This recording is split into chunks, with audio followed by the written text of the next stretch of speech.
We are back. We are back. I've had my breakfast, which was leftover fried rice and satay prawns, and grabbed a coffee. Welcome to the stream. Please say hi, as I can't see the viewer out. Okay, where were we? I believe, last I remember, we were trying to fix joining a lobby after leaving.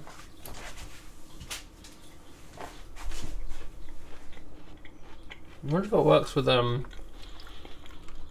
same one.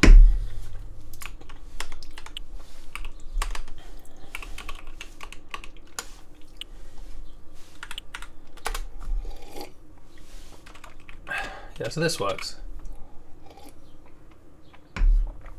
But the second we do it from another one.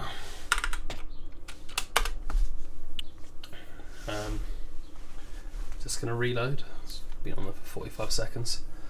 I don't know why sometimes something causes the compilation to just take ages. This mug is enormous. It's the size of my face. That's a lot of coffee. Alright, I'm charged. Let's go. Just one more cheeky bump and I'll be ready to go for the next 4 hours. Imagine how much work you'd get done if cocaine was legal. If people just had that instead of coffee breaks. Or smoke breaks, you know. And then you'd just be absolutely up. Hopefully my hands aren't as freezing now. I should get my developer gloves, but they're incredibly lame, so maybe not. Dun, dun, dun.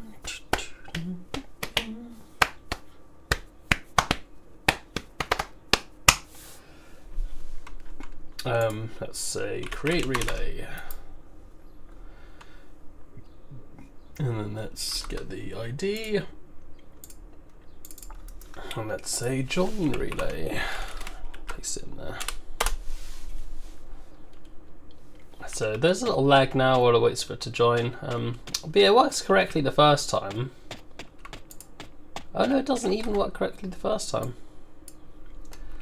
For some reason there's no reference to the animator, so for some reason it's joining twice. It's calling on network spawn twice, which is strange.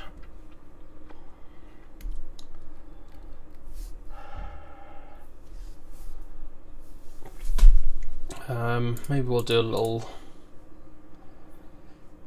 Let me run through this log again just to see why it's being like that. Does it actually work, by the way? Like if I punch? Yeah, I mean, everything's still working correctly. So what's this being called on? Let me see where this is. Let me clear this. So animator's being destroyed, and then blah blah blah callbacks, all this stuff is dying. Well performed callbacks, weapon primary. Animator's been destroyed. Whatever, okay.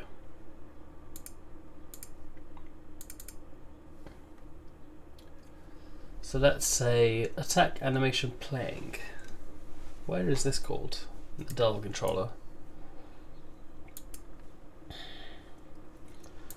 This is when we actually perform an attack, okay. And this is being called by weapon primary performed. So let's go ahead and click in here, and when we attack we'll see animator is null, missing reference exception. Current layer is 1. Can I see what like object we're on currently?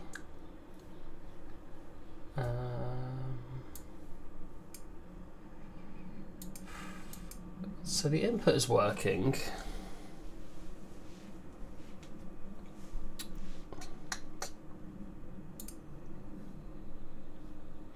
So the input itself is working. But for some reason, the this is not working. It's been called a few times as well. Ooh, actually, I think it disconnected. Yeah. Alright, let's press join reader again. Player spawned, animator, continue, and then it says join again, player spawned, blah blah blah, animator. Yeah, for some reason it's doing it twice, so I'm not entirely sure why.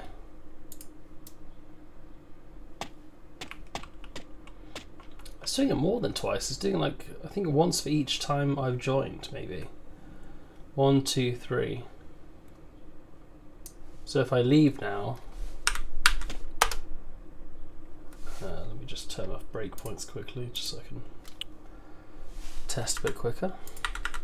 So now if I join, if I press right click, yeah, now it's happening 4 times. Oh, actually, let me see it. Oh. 1, 2, 3, 4. Okay, so every time I leave and join, it's trying to do on network awake. Oh, okay, hang on. Hang on a tick. It's going to be something to do with the animator calling on. How am I assigning? How am I assigning to the animator? Huh? Let me figure that out. It'll be in the.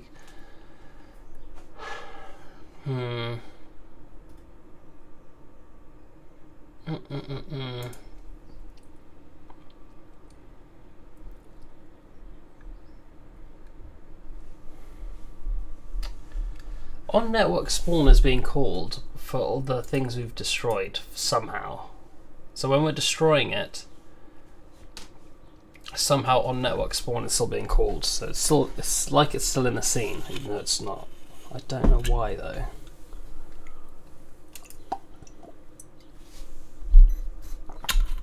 What happens if I just try to find Delver managers?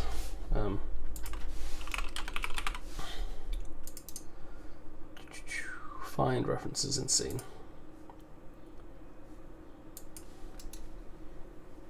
Oh.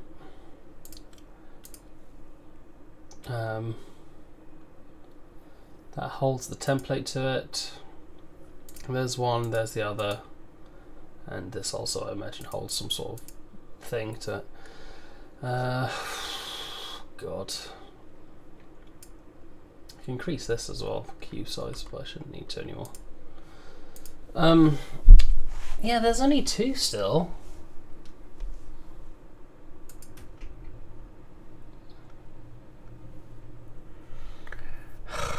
Very weird. Also, why is this set to none? That's also very weird.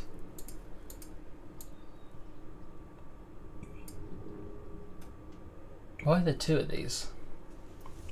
Oh, I just accidentally added 2.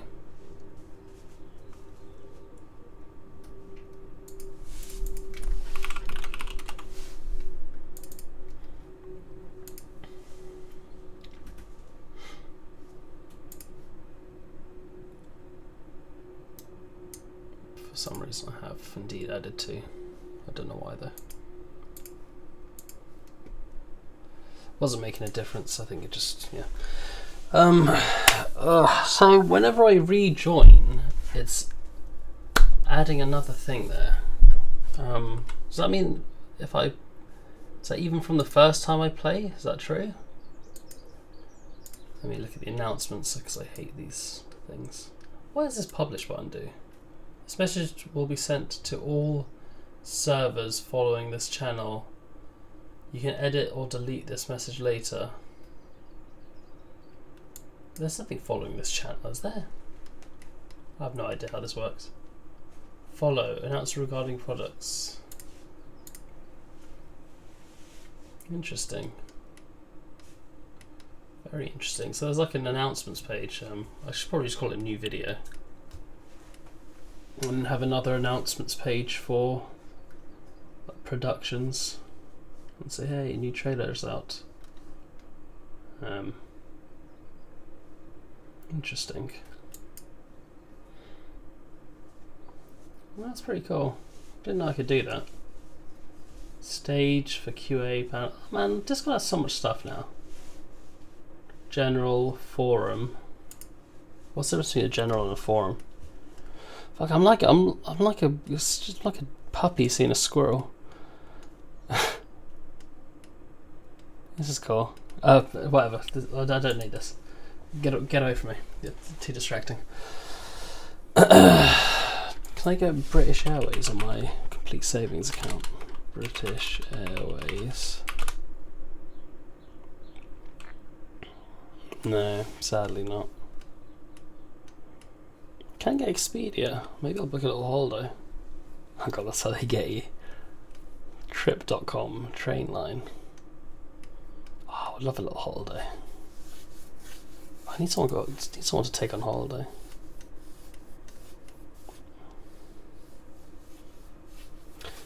Whatever. Anyway, I get too distracted. Let me minimize this. Okay, so if I join Relay, that's not the relay. Here be the relay code. Copy. Plays pretty smooth. I mean, I would hope so. There's nothing in the game. Join relay. It'd be really sucky if it lagged now. Join relay. Missing reference exception. Delver manager's being destroyed. Just still trying to access it. Why is that dying? Why are you dying there?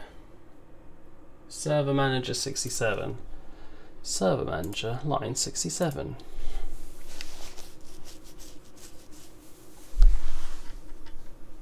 Delvers.add prefab, combatant prefab, dynamic holders. What?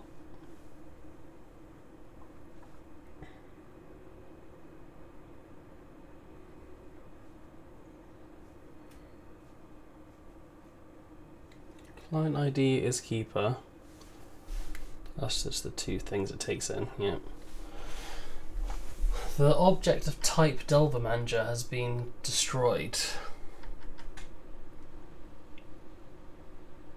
What, this?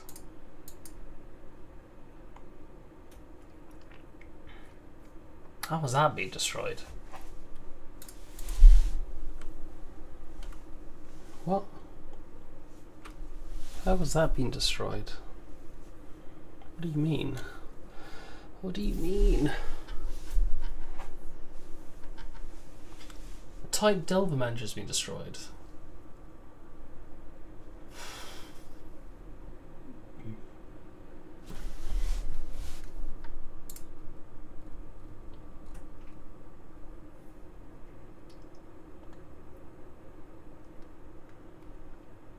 Instantiate with parent. Instantiate single with parent.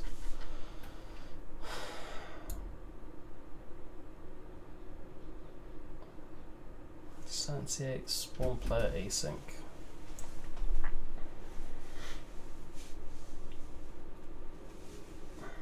That's weird. How could that be destroyed? That makes no sense to me. That should never be destroyed. The thing it's saying is destroyed, I'm pretty sure, is the thing on the scriptable object. But like, if I go Delver template, it's clearly still there. Delver Manager is indeed still there. Let me play that again. See, hopefully this doesn't destroy it this time. Scriptable objects are cool. I like how you can just have like, you know, stats there, and then even a reference to the thing itself, and I can be like, hey, spawn, and then set stats, blah blah blah. Create relay. Join relay.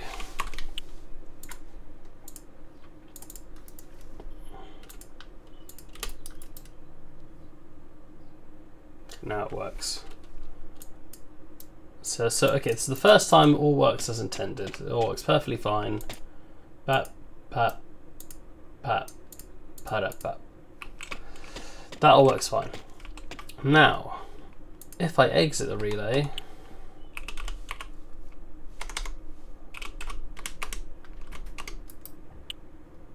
that's fine. But for some reason, when I join relay again, it's called. It's trying to network spawn twice. We can see that by the fact that now there's just one. Every time I do it, every time I perform an animation and an animation, it's like, hey, can't call the animator. There's nothing there.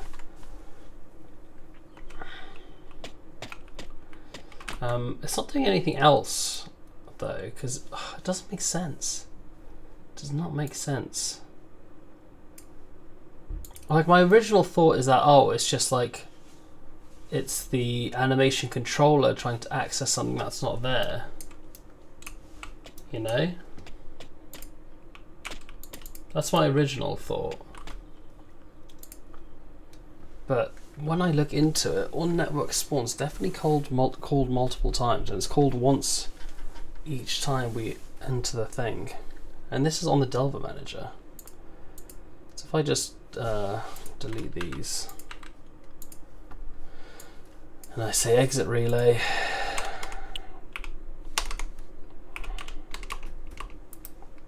I say join relay, we'll see, boom, network spawn, okay, sweet. Player camera, Delver virtual camera, etc. If I go continue, it's called again. Why is it called again? Why are you called twice? And our player spawned for ID 0. Client connected for ID 3. Player spawned for ID 3. Oh no, actually, I'm a fool. This is just... Okay, sweet. Okay, I think I'm getting it. It's called twice because obviously it's spawning the first player. Okay. Okay.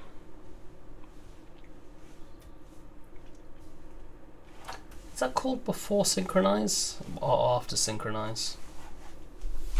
Let me go back into the equipper. The equipper. Leave that in there. Okay, so that's probably fine then. So that just means that the animation callbacks themselves are being called twice.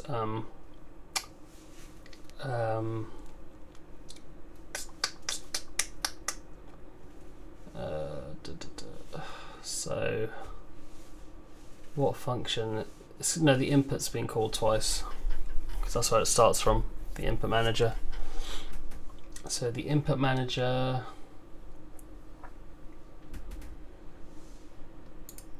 I must be setting this on the controller. Okay, here we go. These should be in like on enable,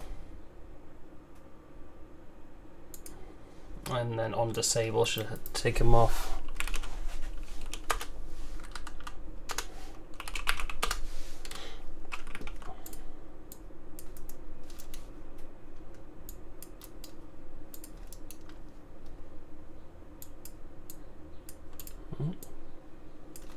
Let me get the stream beats going before I forget.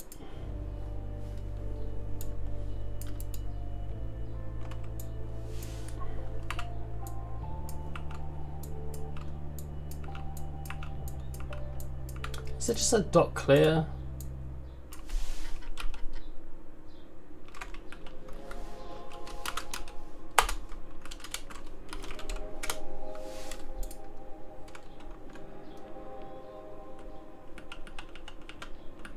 It's just an event though, right?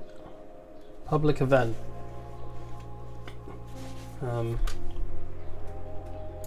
Is there no way to just say equals new?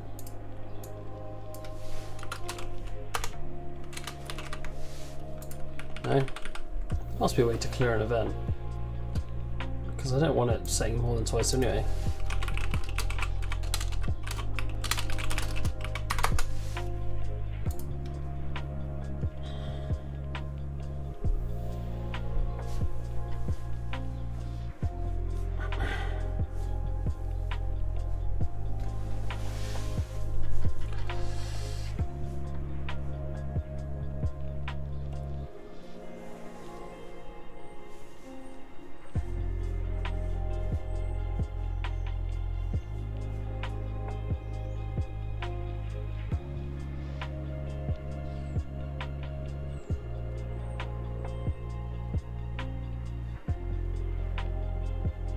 Oh, interesting.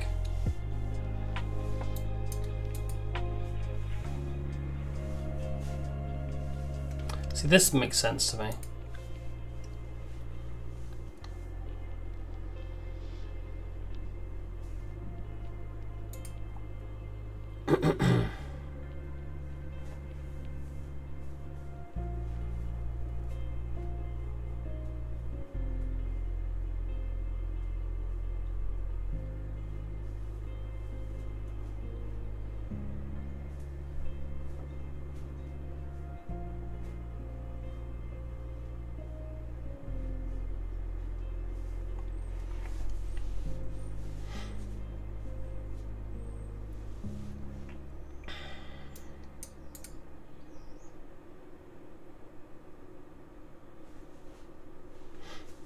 That's interesting.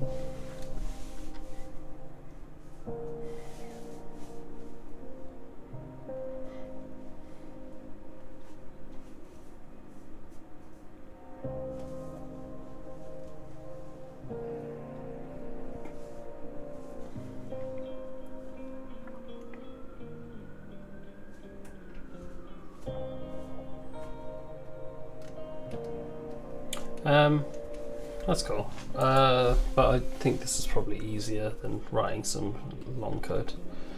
Let's give this a go. We'll also refresh this one, although it's probably not massively necessary, but I'll do it anyway.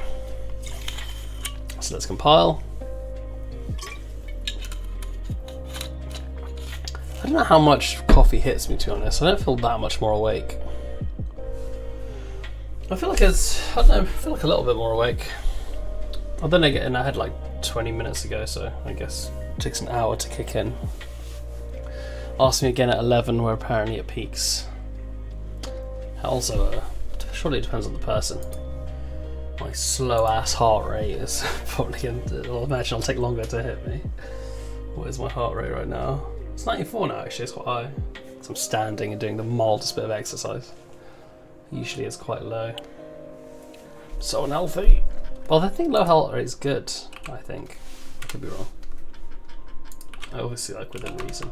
I think high means you're like, I don't know. I don't know how it works. It's working harder, I guess, or it needs to just work harder to just do the same job. Join. So now we join. Oh, we can leave all these behind. Boom.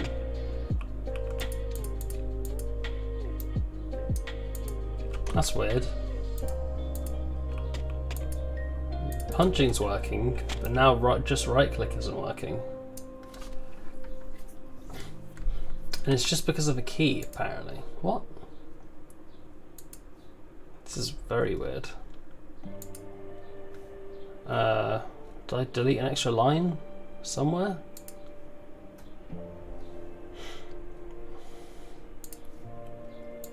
Key not found.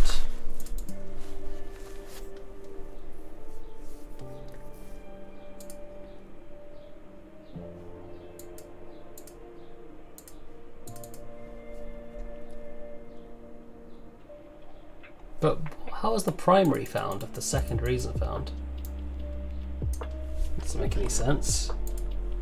Doesn't make any sense at all. It's all set at the same time. Did I just change the name and not change it in the animator? I bet I did. No, it's there. Secondary. Secondary special. Melee primary, melee, yeah.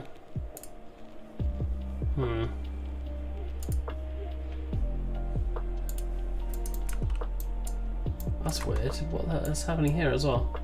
Let me just undo all this. I've clearly messed something up.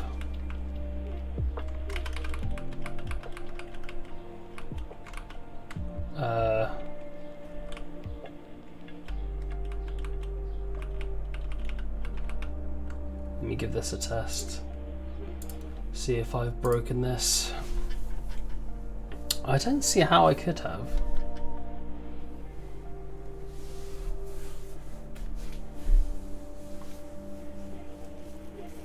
I wish I had like cooler, messier hair. I still have the coolness of like a 14-year-old, but the aging body of a 30-year-old. How am I 30? I don't feel 30. Do you know, I wonder if I'll be like that when I'm 40. Will I still feel like I'm 15?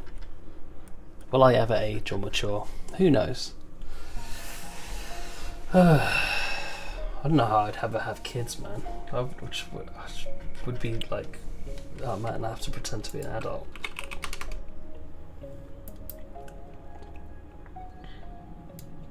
Yeah, see, this all works.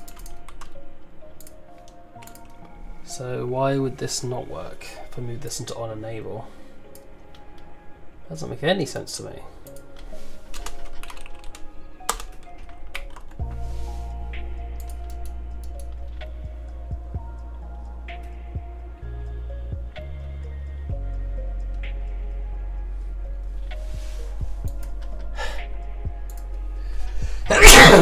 On enable, I'm pretty sure it's called at some point, seeing as, you know, it does it.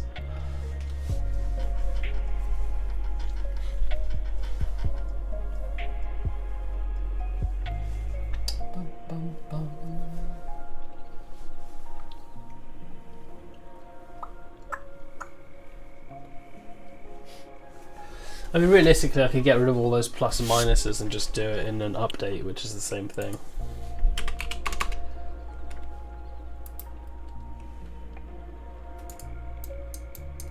Okay, that all works.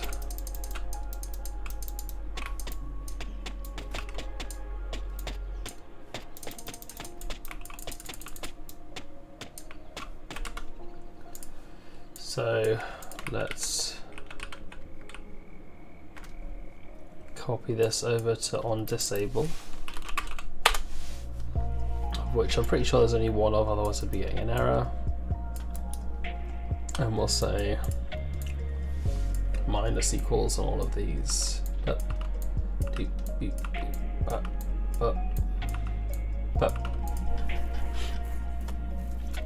Oh no, I know what the issue is. There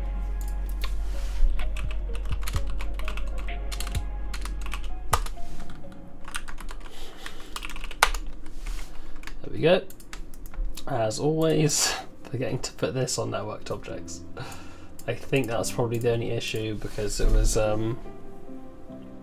I guess just adding it twice maybe, or just doing some weird stuff. Maybe? I don't know actually. We'll play with one character first, see if that does anything. It might still be broken, in which case that's not the issue. Because I like it when breaks are predictable, so I can be like, oh, okay, that's why that's broken. The error of just the secondary attack not being in a dictionary of hashes is a very strange one.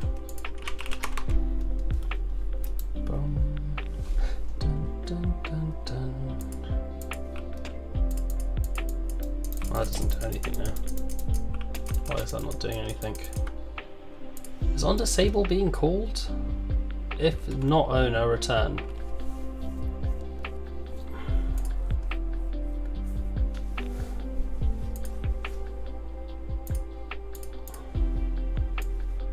Let's see how this plays. On disable, remove them all. On enable, add them all. I could just do it on destroy as well.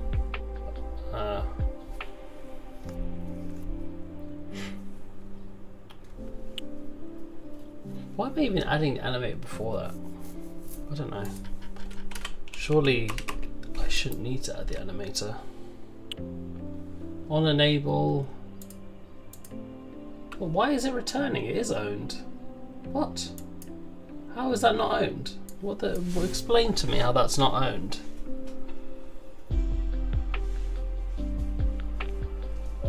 I guess because it's happening too soon. Where's the on network spawn?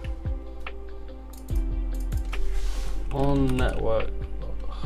There must be an on network spawn already.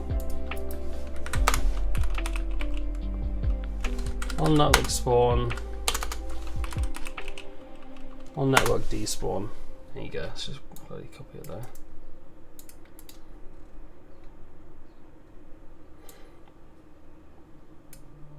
It feels weird doing it like this.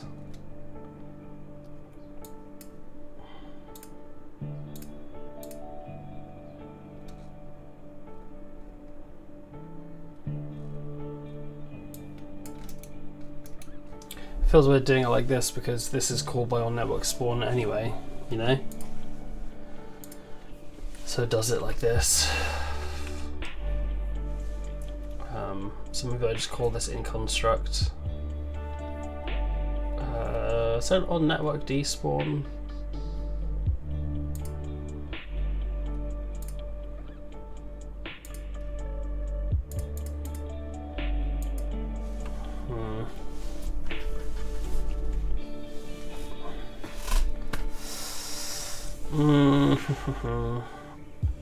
I like things that have a construct and destruct, you know. I can just call it. Should have made like an interface called like networked part, and that can all have a construct and destruct, and I can be like, okay, like construct and destruct in order.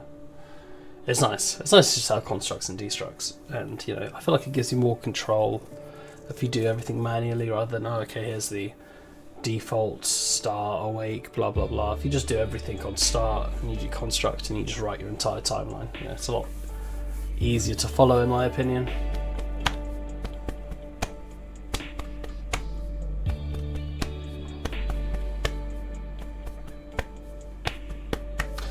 Yeah, let's just do a little override destruct. Override on network despawn.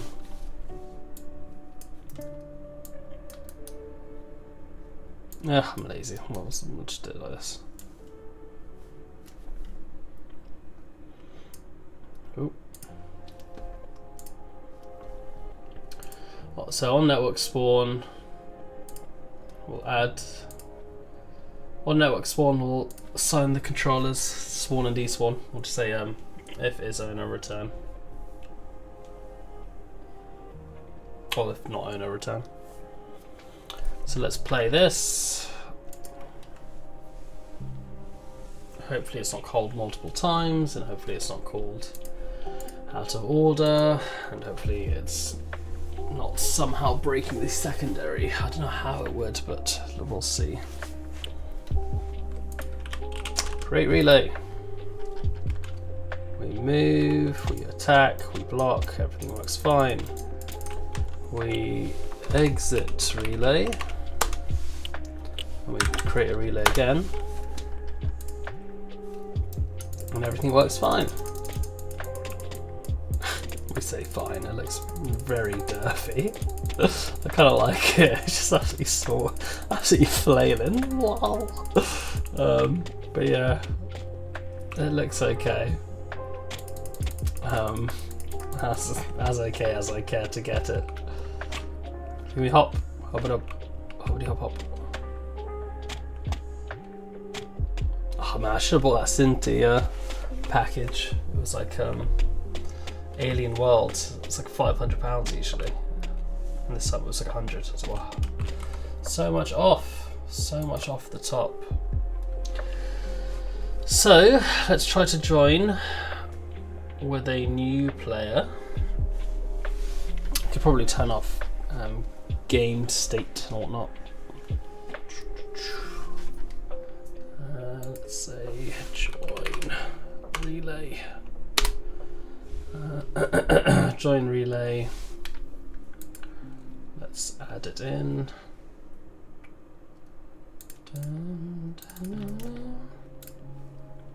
Let's clear the log just so I can see what it looks like. Client connected, so sync Delva 1, and then is there sync on here as well?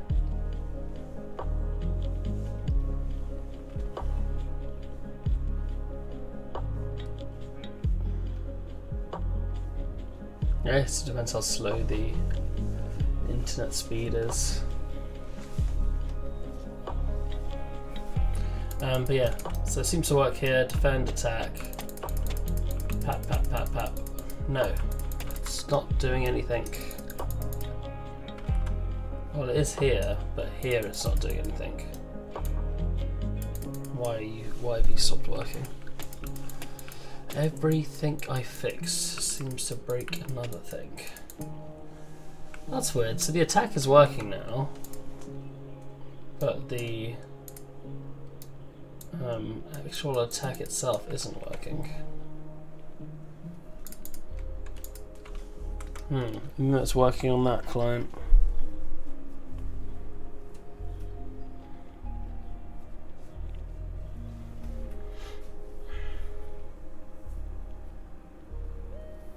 Let me exit this relay. Let me exit relay. Create a relay over here.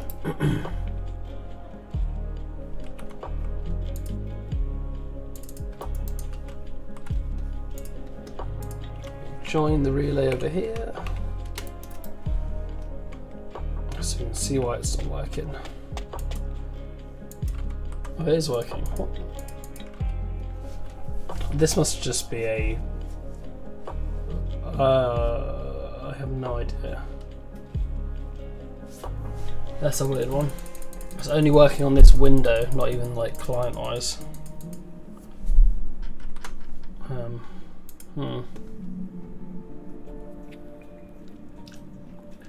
Let me change it to show health. Combatant base.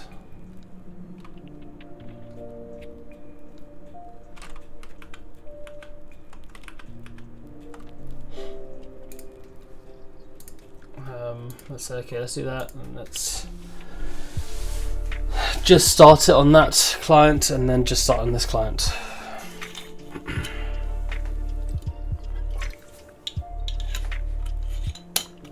The fact that the weapon, you can block and fight at all means it's working. It just, I don't know, for some reason it's not loading the attack. I can assume maybe the issue is this. If I press save, and if I press save, and then if I press reload, and I press Control R as well, just to reload the scriptable objects, maybe now it'll work. Maybe maybe I had attack range set to 0 or something, and it just wasn't doing any attacks. But let's see. Before we dive into any code, let's just do a little check by creating the relay here. Sorry, no, creating the relay here.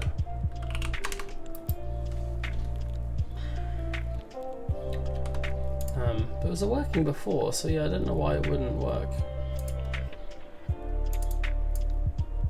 Also, I should really check when synchronization happens, because I kind of want to see if it's feasible to add it. So he can punch. Okay, there you go. Yeah, I think it was just probably not the scriptable objects hadn't synced, and therefore it was just not showing thing. Oh, I love that, how it's like setting it on local and not like via the script. I think that's really cool. So it's like, you know, just less data to send. I probably don't need to test with a third character. Famous last words. Let me exit relay, make sure it's all working correctly. Actually, let me. So he's on 25 health.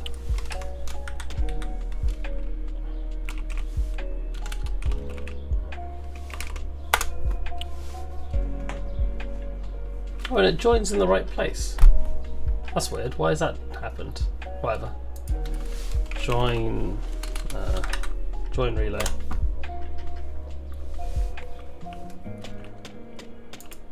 Yes, he still has 25 health. Good to know, good to know. And I've got 90 health, as this person can see. I could turn off friendly fire, but I'm not weak. So I'll turn on it. We can have an option for it. You could just change the layer mask that you search on. Or just say, just have a tag on the damageable that says friendly. And then you just, obviously don't apply damage to friendlies. That kind of thing.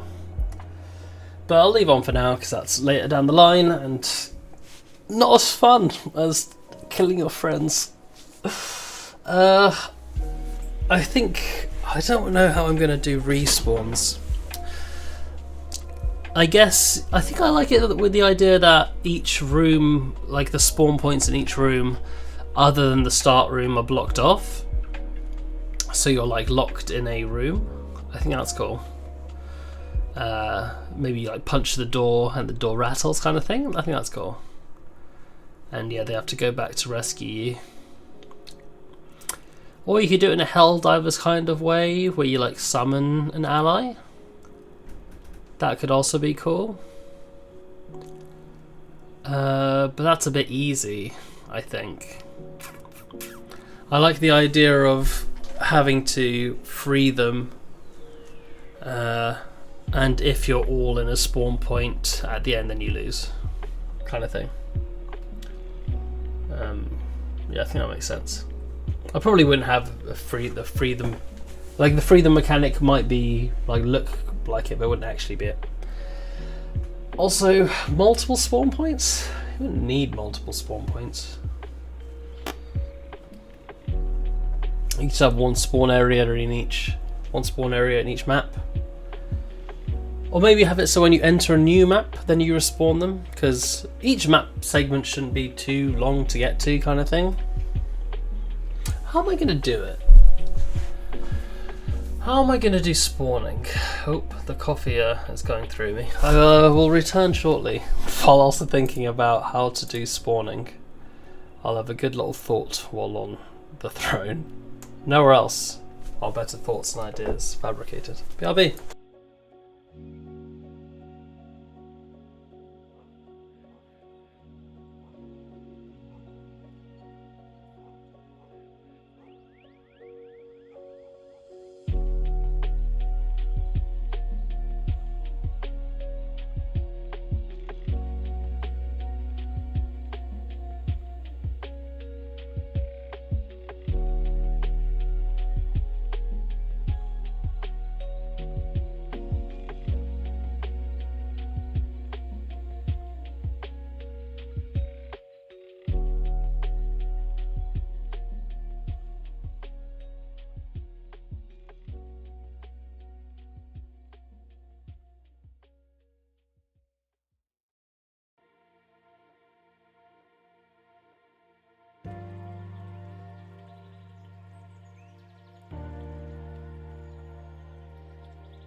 Okay, I've returned. I promised to think about how to spawn it characters after they die. I lied. I just watched YouTube on my phone. But on the bright side, this now works. So I can re-comment out this. And let me just quickly do a little test that I said I wanted to do, but keep putting off.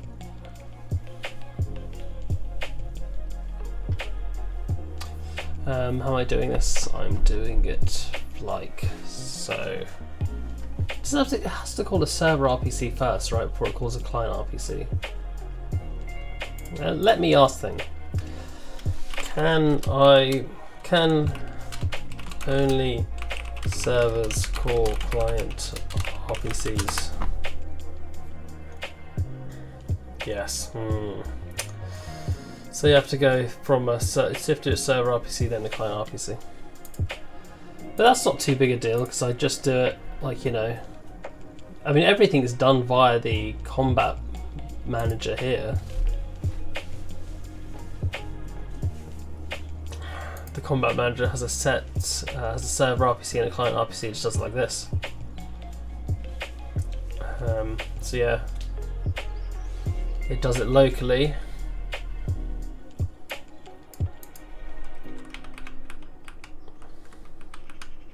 It does it locally here on set stat. So this does the whole thing. It's basically the same function twice. If shift new val plus equals stat type.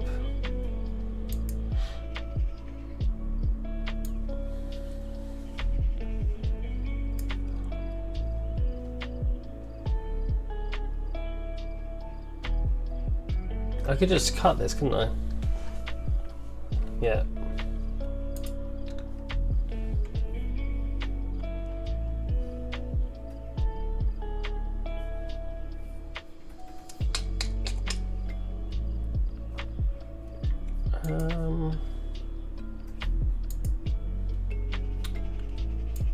Let me quickly do that.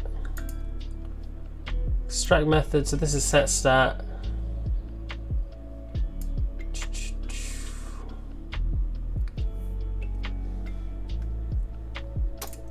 I hate calling stuff set stat actual.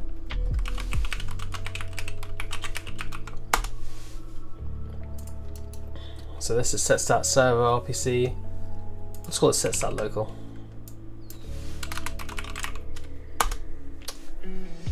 Because that is doing it locally on this machine. And this should just be this as well.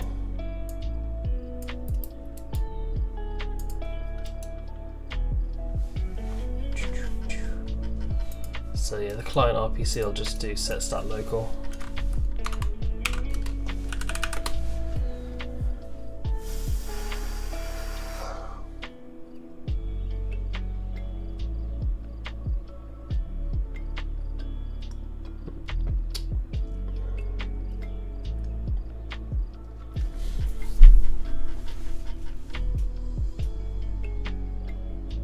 I'm trying to figure out how I could change the debug.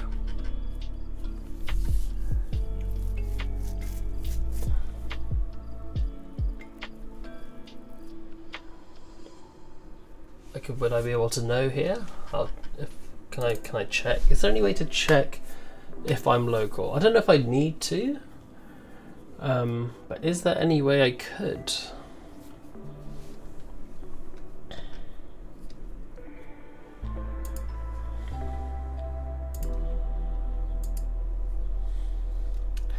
I could also probably cut all this out into a new client RPC params and put it in my server, put it in like some sort of library, which I should probably do. It just takes in a server RPC params and then call it like send to others.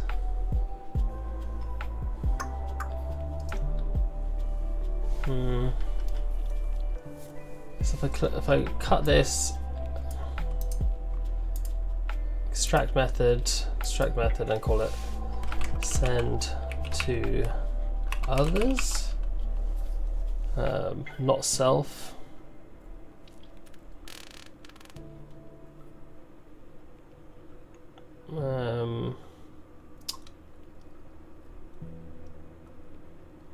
What's a good word for not self? Others isn't like feasible, but it's not that good, you know. What's a good word for not self?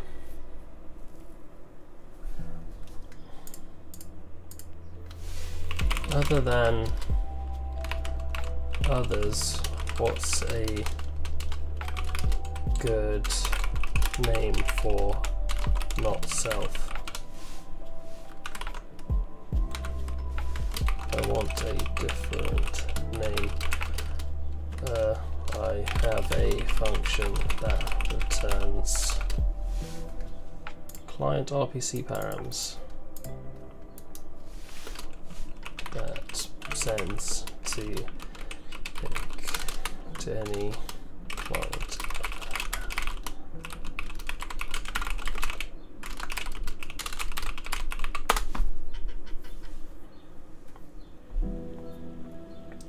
All except caller, broadcast excluding caller, all except caller equals that. I love how it like knows it. Oh, that's a nice way of doing it as well.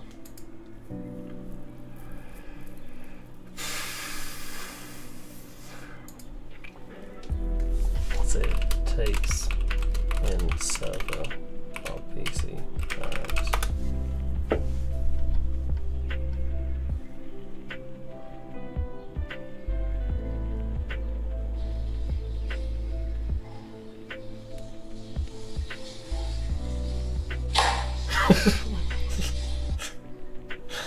Oh god. So this is the bad part of not being in an actual office. No one to look over my shoulder and judge me for being on my phone. I need the judgment. I do feel kind of awake. Maybe the coffee is hitting. But it could just be the fact that I am now awake. Who knows?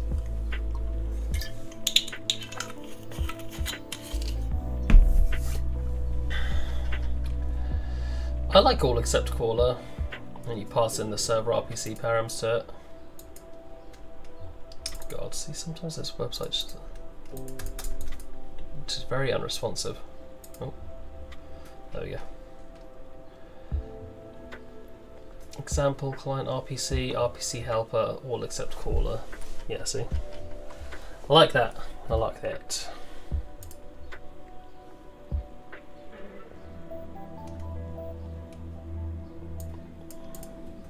Make the static as well. Do I have a library in my Harmony? I'll call this all except caller.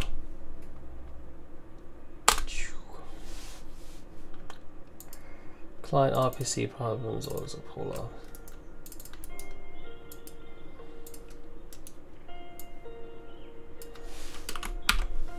This should probably be a new line.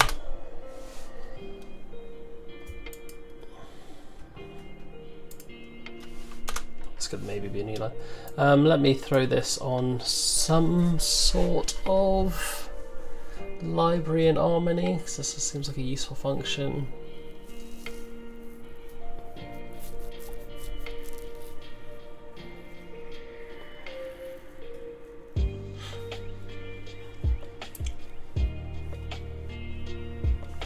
So like now anytime I want to set something, I can just do set local. I can set something and then set it local. And do all except set it on now and then do a server RPC to basically call it on all except local.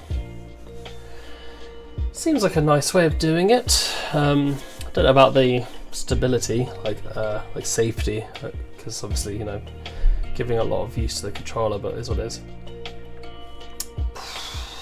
Got async version general user. Let's create a new one. Add parser interface library server lib server.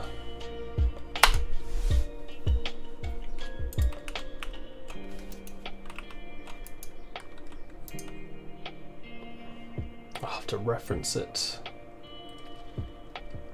Unity.netcode.runtime.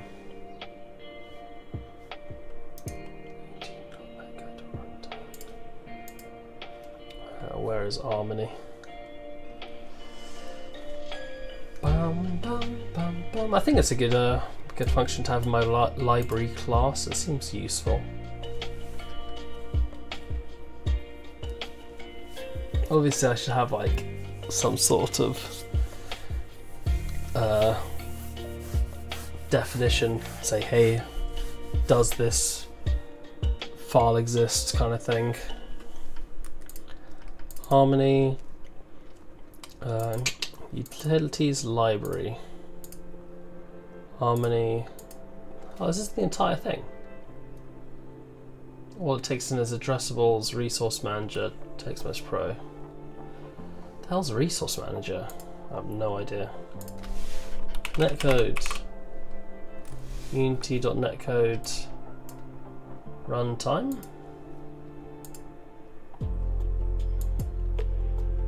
Why is it not capitalized like the other ones? Save.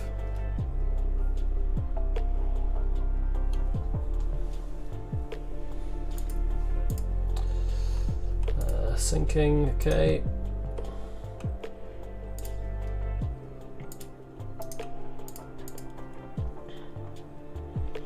This looks okay, and I can say lib server.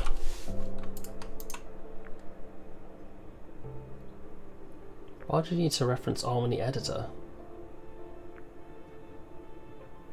It's not an editor, is it?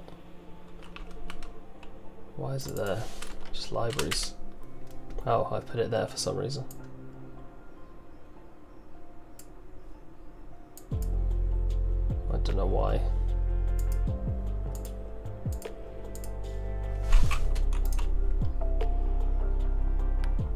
It shouldn't be lib server either, it should just be libraries. Yeah, it is. What?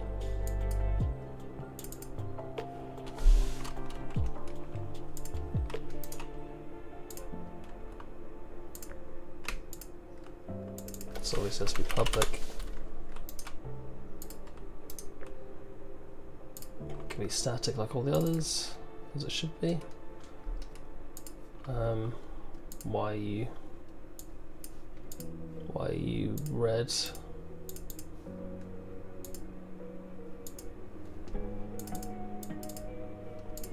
I don't know, maybe it's because doing some funny business. Let me close it and open it again.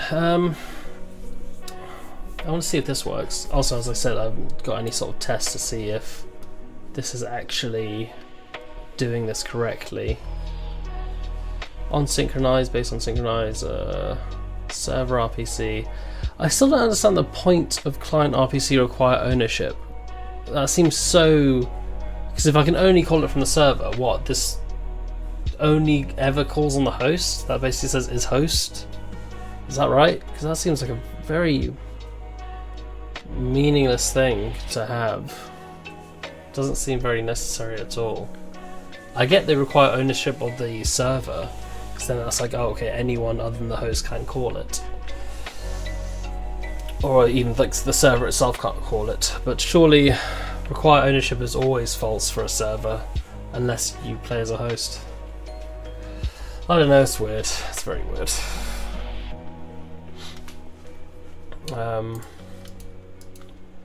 So that does that.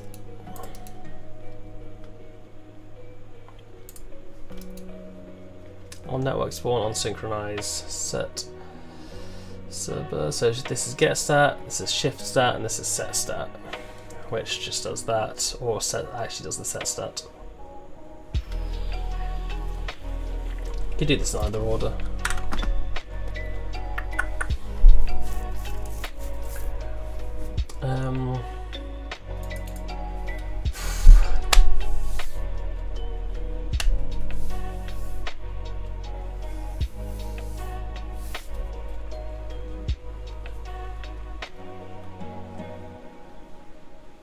No, there is a way to know if this is called, who this is called by.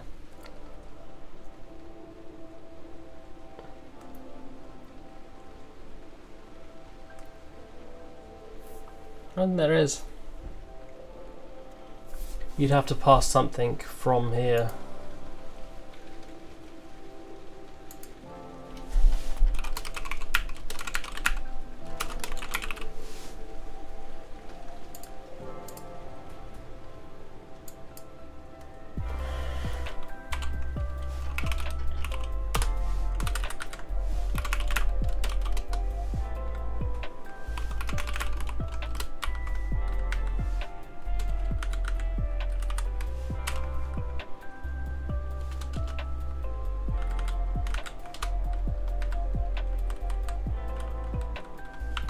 Is that alright?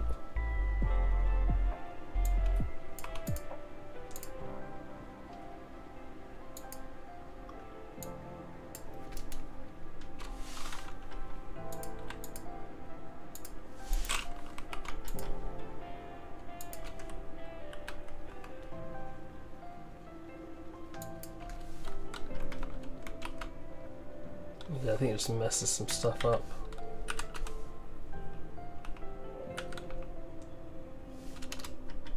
I can't escape out of a thing apparently.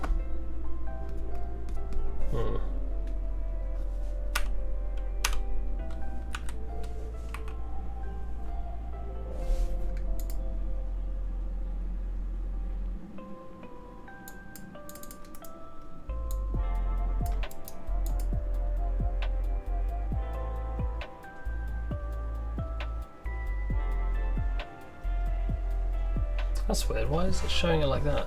Local question mark over. I guess I'll just do bool string.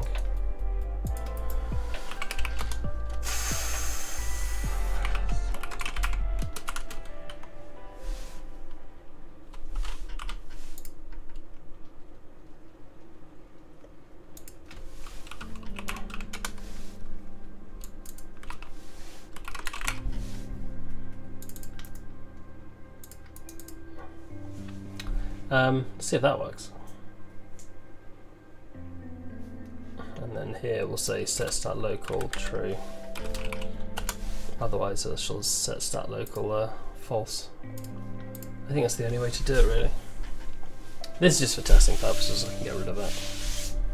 I'm only using it for the debug anyway.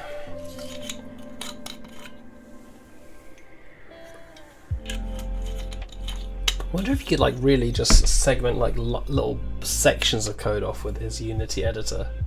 So like if I could say this between this comma and this bracket, only compile that if we're in the Unity editor. Right, you should probably get it, right? I don't know. That'd be funny. Very strange. Let's create a relay and then let's join it over here. Yeah, see, it seems to work because it's all set locally there. Let me, before I do that, actually do the equipper. Where's the equipper?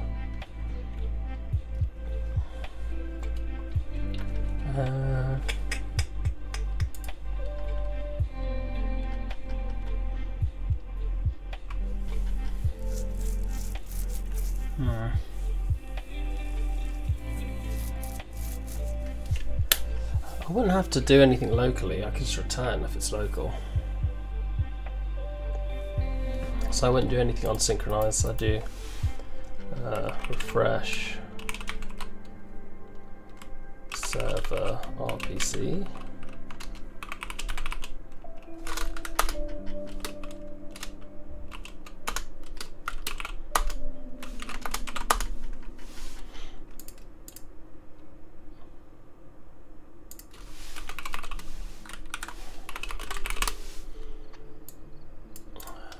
We'll take the server RPC.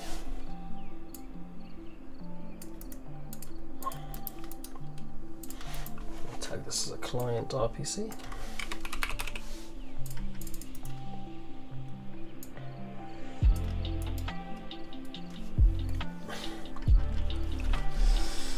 Client RPC, and this I'll just call this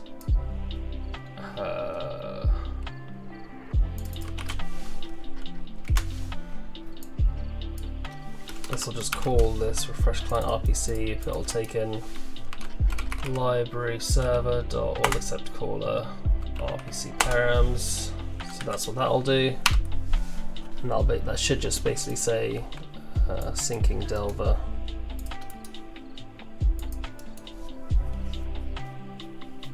And whichever Delver is synced on.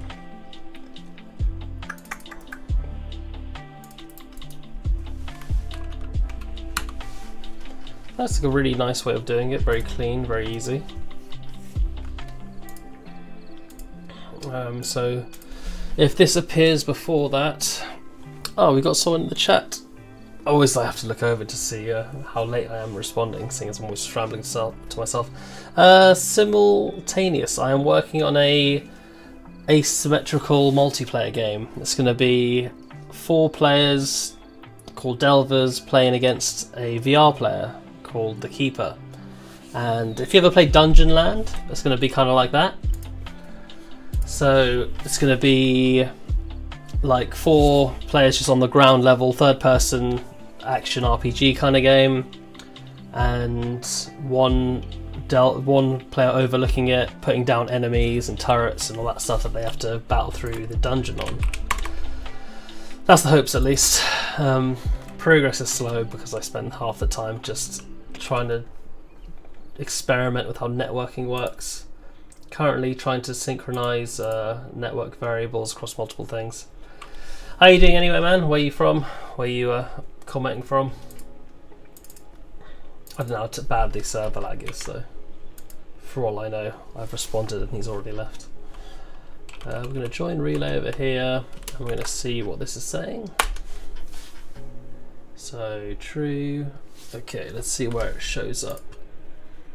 So syncing Delver 0, and there's no sync message here, which means it's working as intended. The owner can, oh, I haven't set up the thing, that's why. I've not got server RPC. I need to make sure require ownership is set to off. And that way anyone can call it. I'm putting a lot of faith in the clients here, but here's what it is. There's no dedicated multiplayer servers anyway, so cheating was going to be inevitable. From Australia, trying to get into game development, but I'm completely lost. So what, have you just like first time trying to get into game dev, never like done anything in that vein before? Or do you have a background in something similar? It's good fun. Straight from scratch. That's an interesting time to get in. That's always fun. I could recommend some channels. Code Monkey's very good throughout. I think from beginning to end. I personally just learnt from Unity itself. So you don't know anything about coding or Unity C# tutorials. I don't know if they still have them. It's changed a lot, but I guess it kind of looks like. No, they used to have like videos that was very, very good. Oh,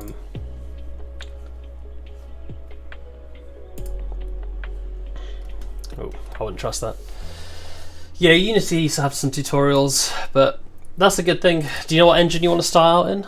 I feel like Unity is probably the best one for beginners, because it's not only quite easy to use, a lot of them are quite easy to use, but it's got loads of users, loads of beginner users, and I feel like it's got far more of a community than anything else. Like you go on the Unity 3D subreddit, you can find an answer quite quickly, or you go on the forums, you can find an answer quite quickly. My channel's usually more esoteric, a bit more advanced. I was feeling to do some beginner tutorials because my friend wanted to get into game dev as well, but I haven't got around to that. But yeah, there are plenty of just tutorials on, hey, do you want to make a little Mario game, that kind of thing. Straight results here. How's it going, man? How you doing? But yeah, if I was to look at beginner Unity tutorials, as I said, Code Monkey does some good courses. Unity tutorial. Yeah, there's like thousands of beginner tutorials. Complete course, there you go, that kind of thing. Project files. Code Monkey's good. Brackies is amazing. I love Brackies. I haven't seen any of these videos. Brackies is like one of the people who first taught me to code, so I could definitely recommend Brackies. I wonder how old these are. I used to watch him. Make a video game, but don't know where to start. 7 years ago. Yeah, all his stuff's quite old, because he was in it from day one. So interesting stuff, but very good tutorials. I think he started making videos again now, but he was one of the big players in Unity. 1.8 million subscribers. So yeah, I'd recommend Brackies. I'd recommend Code Monkey. But yeah, do it, man. It's good fun, coding. And then once you once you've gotten into it a little bit, I'm always here to help.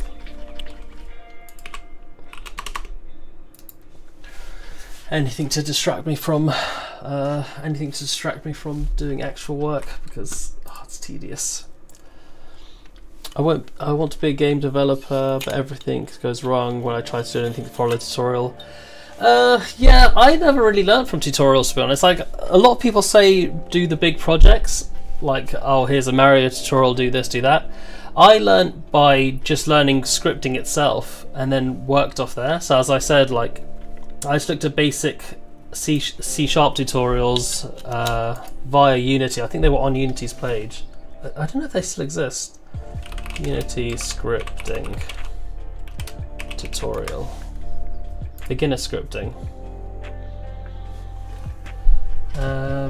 Let's see this. Rollerball. Even this seems complicated. Maybe not.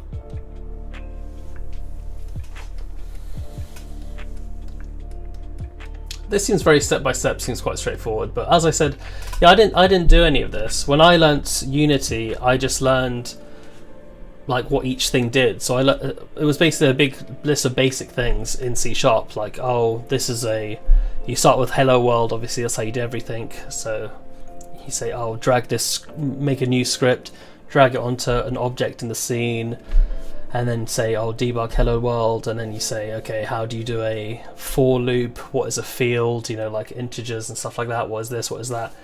And then from all of that, you kind of figure out yourself how to do something. So like the first game I made was kind of an asteroids game, which was relatively simple. And then as you got more into it, it was kind of some more mathematics to do with the spawning and the traveling around and all that kind of stuff. But yeah, honestly, you just got to keep trying, and you just got to try and get something out. And it's a language. They call it programming language for a reason, because it's really just about learning how to speak via the machine on whatever platform you're coding in. But yeah, would recommend getting into it. It's good fun, and there's loads of visual scripting and stuff as well. Don't be afraid to start with that. Join relay. Let's see if all this works.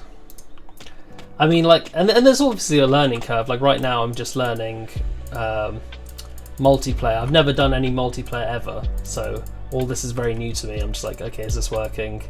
What's the best way to do this? How can I change it? And I suck at prototyping, because I'm always trying to be a perfectionist and find the best way to do something, even if it's just, you know, right off the bat.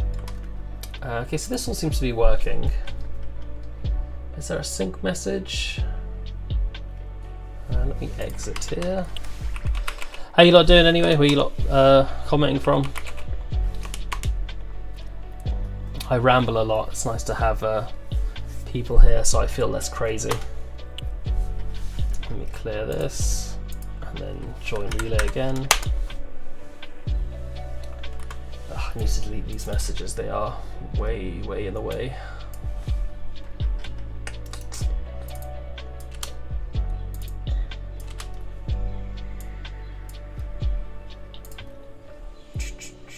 Spawned player 2 collected syncing Delver 0. So there's no sync message for Delver 1, which is fine. That seems to work well. Do you know how to make an alien? I have no idea what that is. I can Google it. That's another thing about coding. If you don't like do it frequently, like you forget everything. I have 16 years and never frequent a school of app developing, planning to go to canned school, an AI An. So I don't know what that is. AI An. Oh, retracted again. Third time's the third tries the charm. I mean, you can go to school to do it. You keep writing AI An. Is that not what you mean? Unless I'm not seeing it correctly. Do you mean AI app? I'm very confused. It's alright, take your time, letters are hard. But yeah, you can go to school to learn programming, obviously, and that helps a lot of people. I went to uni to do computer science and specified in games programming, but to be honest, I don't think I actually learned anything that helped me be a game dev. Obviously uni's good just in terms of you become better at learning in general, but I mean just in what I learned at uni, it wasn't actually that useful. It was a lot of lower level stuff, like I did like shaders, like lighting models, and say, oh, how would photons of light bounce around this scene to light a model, which when you make games you never do because that's all done by the engine. So yeah, a school for it's obviously good because it helps you focus, and like you have like a set time, but yeah, I wouldn't say you need to do it. You can learn pretty much everything online up to a lower level, and then if you ever go professional, that's a totally different story because that's different. But you don't need to be a professional to make a game. You don't need to be a professional to make a good game. Like Undertale, Minecraft, all these like massive indie games you hear about. Half the time they're not made by professionals; they're just made by hobbyists who've probably never worked in the field. So yeah, not to put you off the idea of going to school for it, but yeah, you can certainly learn to be a game dev without it. Where was I? So this works. The Delver manager can spawn. The equipper can synchronize here. So maybe I call refresh player data here instead.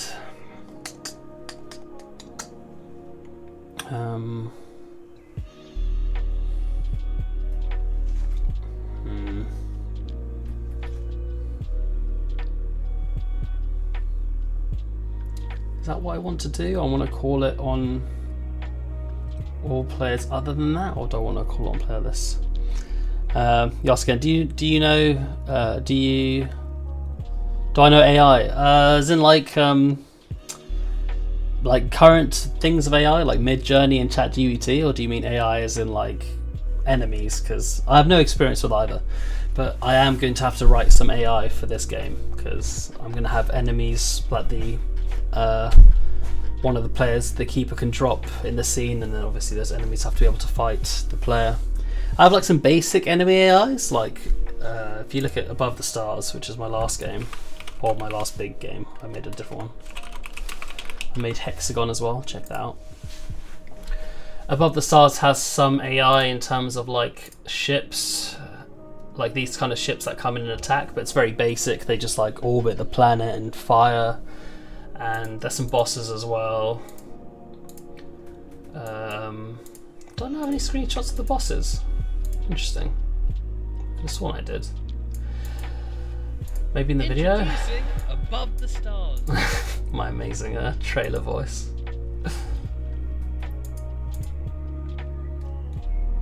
Yeah, so there's like I have some AI experience. So this is like a boss fight where it's like just different mechanics, but not like massively. Nothing that really reacts to the player. So nothing too too intelligent. Do I want to change this? This is another example of me being a perfectionist where I have something that works, I want to change it.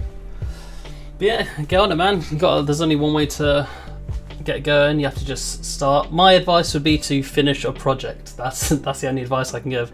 I have a video on tips I think.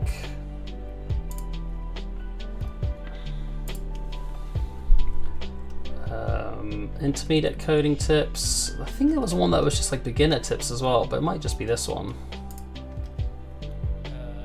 Coding questionnaire thing, like coding test. Like Yeah, this is a bit more intermediate, then occasionally. and like how to do code. But I'd say the important things: artificial intelligence and neural networks. No, I don't do anything with neural networks, and the AI I use, as I said, is just basic AI, like Gamedev AI. That's more advanced stuff. I'd say get into like a lower level kind of coding first, and then go into it. But yeah, the important thing is just completing projects. Really, that's the best way to become a dev.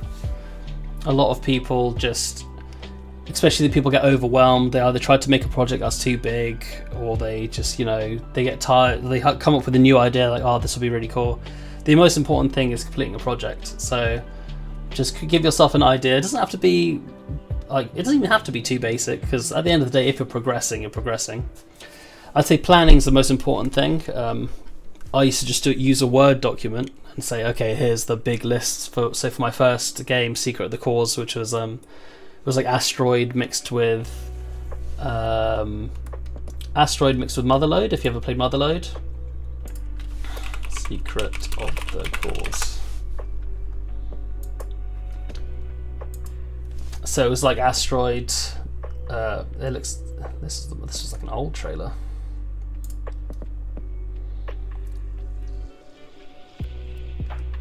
So yeah, it was like asteroids mixed with motherlode. So you just shoot asteroids and they drop loot, and then you'd go sell that loot, and then you'd get upgrades, and you'd be able to go further out and mine more expensive asteroids.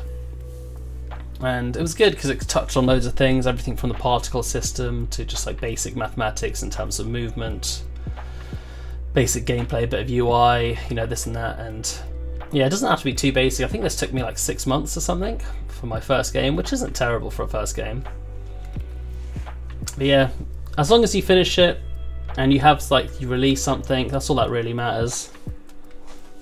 Yeah, that's all the advice I can give. As I said, focus on planning, and you get like a little like dopamine rush every time you cross something off. Is that on Twitter? You're gonna have to narrow it down for me, whatever you're using. But yeah, that's my advice. Plan a lot. Make sure you have each stage of what you want to do. Cross it off as you go, and be like, so you can see your progress, and it keeps you motivated to finish a project. And yeah, you do one, then you do another, and before you know it, you're an absolute pro at game dev. I use Jira now for my planning because it's a lot more. You can organize it a lot more. This is what I used at my last professional role. I used to be a UI programmer. I hate UI, but yeah, that's what we use there, so I kind of got used to it. But you can just use Word or anything like that. Would recommend. Would certainly recommend. I'm kind of in the mood to change this over now, so I might do it. What were you thinking for your first project anyway? Your first kind of game idea? Refresh server RPC based on synchronizer or serializer. How do I want to do this? So I'm sending a request to update everything else. I probably want to do the inverse of that. Say, hey, only do a refresh on this. I really like the idea of a simulation. Simulation, you mean in the sense that like a sim game, like farming sim, or more a like Subnautica kind of game? Both those are cool.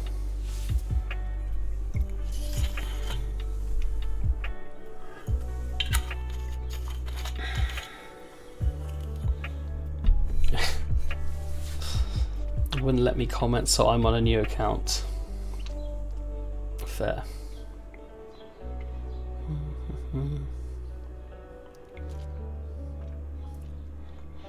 2 people in the chat. This is as active as it gets over here. I love to see it. I should get one of those little like mini games on the stream where you can like see yourself at the bottom of the screen. But I don't know if that's on this or if it's just on like Twitch.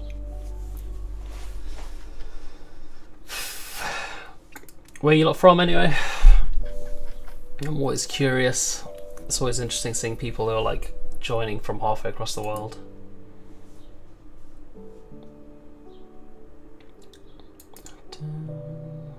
Australia, fair. I get quite a few viewers from Australia. Maybe it's 'cause I stream at these weird hours. No one's. I'm in England, so it's 11:30. It's the middle of the working day, so everyone's actually doing stuff. Italia, no way, that's cool. I haven't been Italy in ages.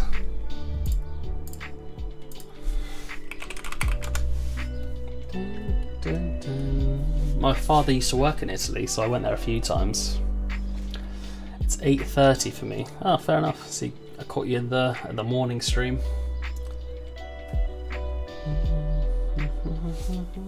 Well, hopefully I can keep you entertained while I mindlessly bang my head against the wall and ramble about how to do what I'm doing. Oh, 8:30 PM. Fair. Well, I'll probably be streaming until 2, so another 2.5 hours at least. I hope, unless I just pass out. I've been up since like 5:30.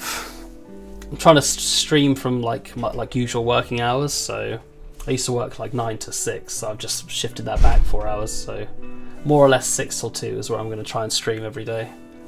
Take an hour for lunch at around like 9 or 10. OBS. I do use OBS. I do use the other thing for it. 11:38. Fair. Morning or evening? 'Cause that's a late stream. It must be morning. Why would I even ask that? I live right next to Italy. We're both like in Europe. No, it'll be 11:38. Is it 11:38 in Italy? It's 11:32 here. That's weird. I thought Italy was like an hour or something forward or behind or something. But apparently it's the same at the same time.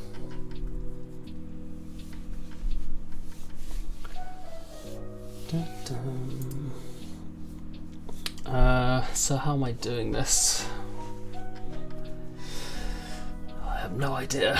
But yeah, how are you lot? What are you lot looking to do for your first projects? Other than like, what kind of sim game did you want to make? Refresh server RPC, unsynchronize ref serializer. So I need to call it with a target client ID. So I need to do the opposite of this basically. Where's my server? Web server. This is call and all except caller. Broadcast except caller.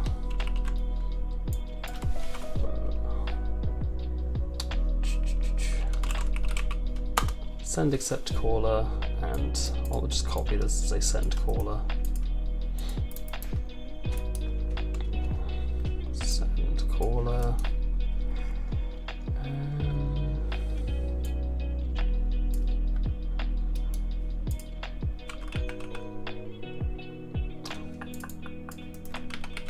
I think this will work.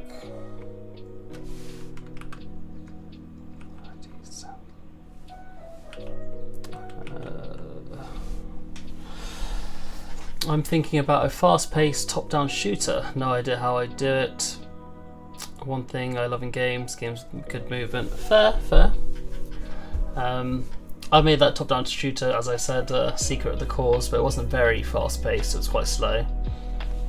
The top-down shooter is a good place to start because it's not too complicated. You just have like, for most of them, unless you're doing like a spaceship where it's like going towards that kind of thing, then the math gets a bit more complicated. But for the most part, it's just, you know, like a left, you just have control for up, down, left, right, and diagonal, etc. And then you just have it face a certain way with the other analog stick or with the mouse. So there's quite a few top-down tutorials. They're quite They're not too hard to follow. That's quite a good first game idea. But yeah, as I said, I would recommend Brackies, would recommend Code Monkey. I don't know if the new Boston still makes videos, but he made some great videos back in the day. So let me client IDs. Can I just do a .2 array? Equals new.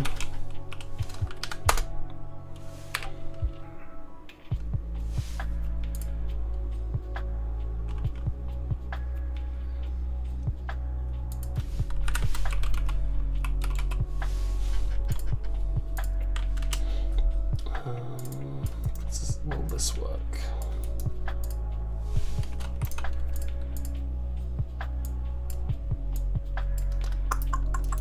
So I wonder if this will just send to the caller. In the server multiplayer manager, let me take off refresh delvers. And then in the equipper, refresh delver, equipper, refresh player data.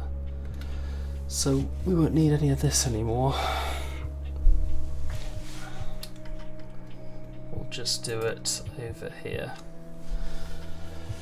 I like the idea of Circle of Life.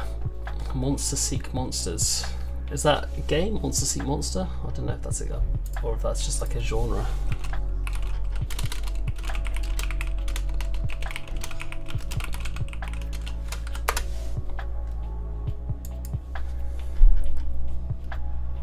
Oh man, I miss Jackbox games. I don't know if this is what you mean, or if this is just something else.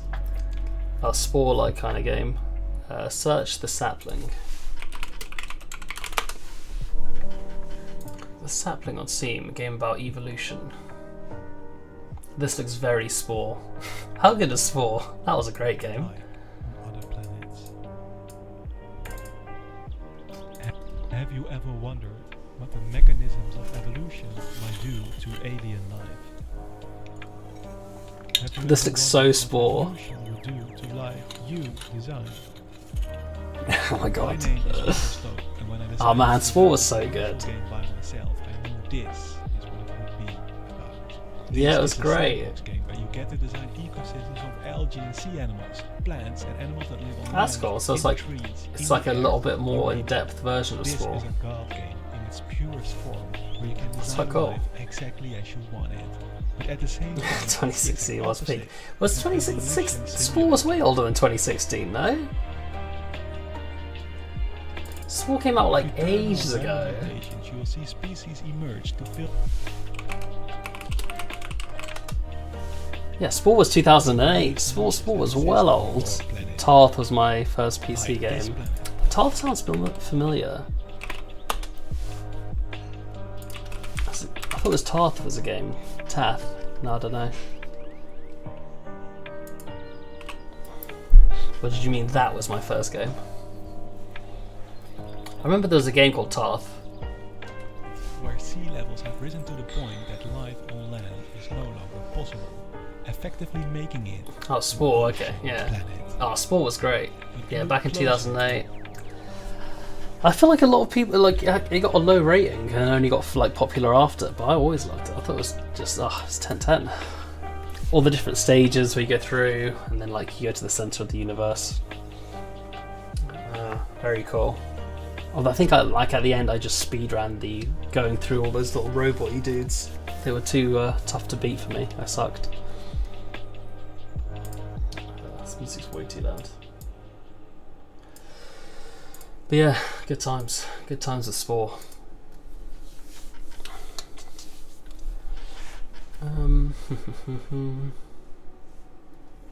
Push data to server takes a client ID. Set data server RPC. Set data client from. Set data from client RPC. So this is called by this, and this is called by push data to server.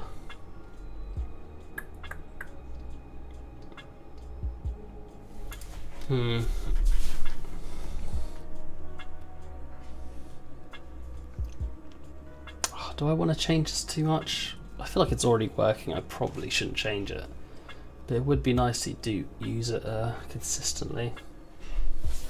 So each time a player joins, I can get the target player.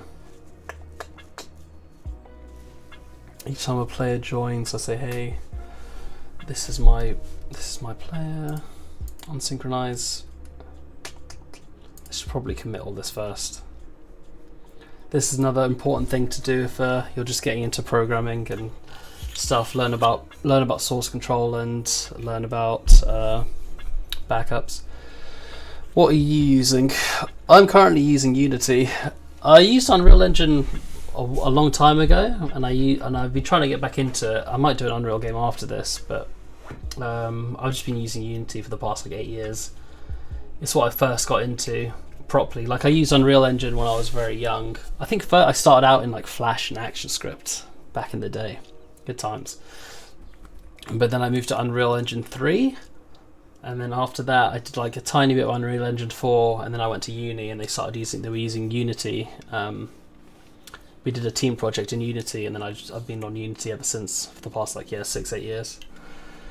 Very good. I would recommend Unity as a first game engine because, as I said, it's super easy, and there's a massive community, and it's nice to get into. C# a lot easier to get into than C++, for example.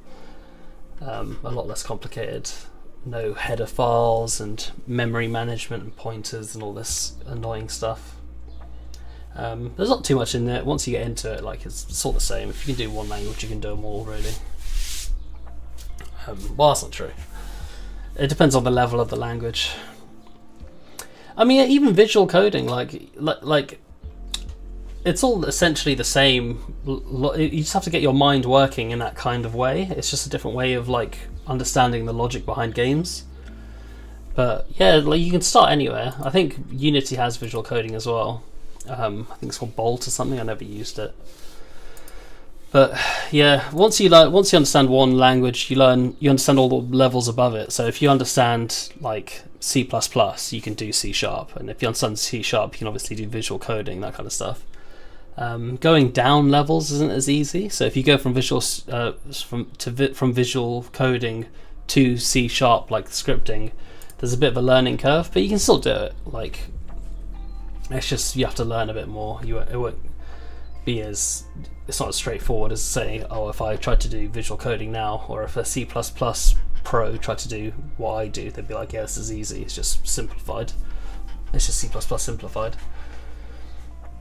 But yeah, it doesn't matter what you start in. Everyone's very elitist when it comes to what languages they like, but just do whatever you prefer.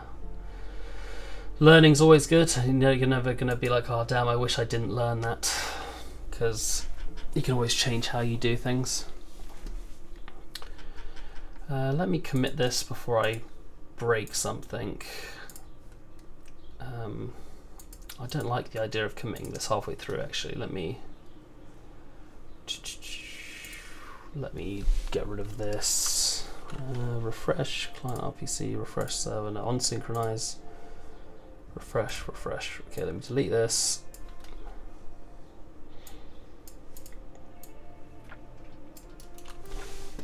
And then let's commit all this. Yeah, source control, you gotta do it.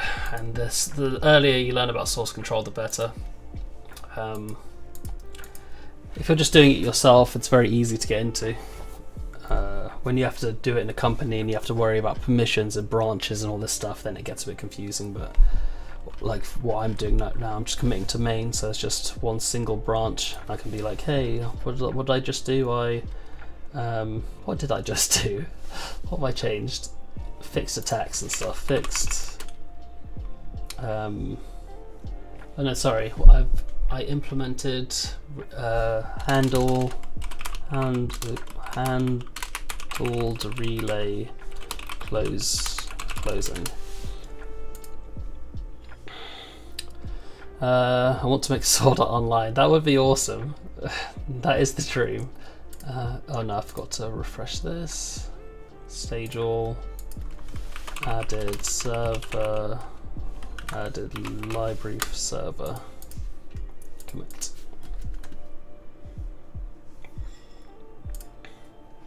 Stage all, commit. Handled relay closing. I need to start doing weekly devlogs. That did commit, right? Is that okay? Yeah. So mess with network variables, fix the network variables, added attack effects, handled relay closing. And now we can say refactored, what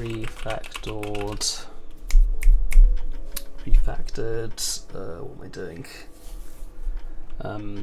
Delver sync.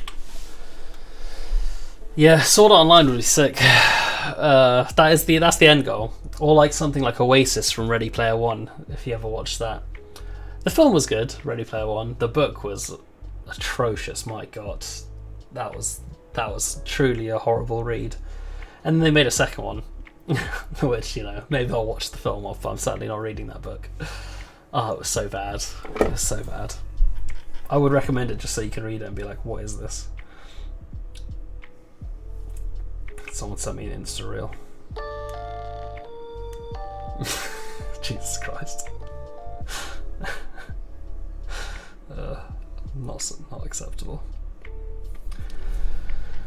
The book was so bad, or questionable. That's so generous. I just remember some lines in it being like, "Oh my God, who wrote this? Doesn't he just get like jerked off by the machine at one point?" You trust me, you did not miss out by not reading the book. Like, the film wasn't terrible. Like, it was fun. It was worth a watch. But like, you know, you watch it, you're like, oh, this isn't mind blowing. But the book, oh my God, it was so bad. It was definitely up there as one of the worst books I've completed. A lot of books are like worse because they'll be like a lot of books are worse but not as bad because they'll be so bad that I'll be like 4 chapters in, but like, I'm not reading this, I'm just gonna drop it. But that was like on the edge where it's entertaining enough that I kept on reading, and like also with a sort of sick fascination of like, surely it can't be that bad. You did or didn't finish it? I can't see half the chat because it's like cut off by this little heart emoji. I didn't finish it myself. Ugh, honestly, I don't blame you. It was terrible. Oh God, and I physically read it as well. I'm into like audiobooks mostly, so I listen to a lot of audiobooks, but I have a few that I physically read. Like, there it is, my little bookshelf. So bad, it's just god awful. Nice cover though. Oh man, I love books. They smell so good. Is that weird? Is that creepy? Who knows?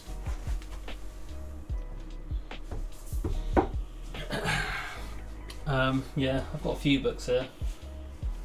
But way more audiobooks. Audiobooks are so good, man. You can just go gym, you can just like cook, you can do anything and just escape into a virtual reality. Virtual reality? I've been doing too much VR code. Into an alternate reality. DLC Zenith the Last City. I've not heard of that.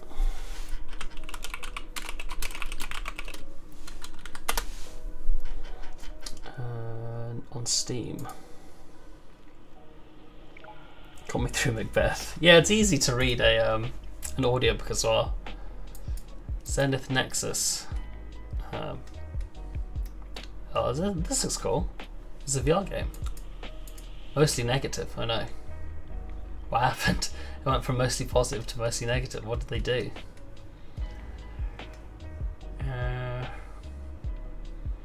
Apparently they fumbled it. You hate to see it. That's cool. I always wonder how they have full body tracking in games where it's just like only hands. I assume you need to have some sort of special gear for it. Like, I doubt my Oculus Rift would have full body tracking, right? Zenith the Last City. Is this the same game? Yeah, it is. This also cool. Listen to an audiobook on the train. I've been trying to find a new game I want to play. I can't find anything though. I mean, Destiny 2 Final Shape for in a few days.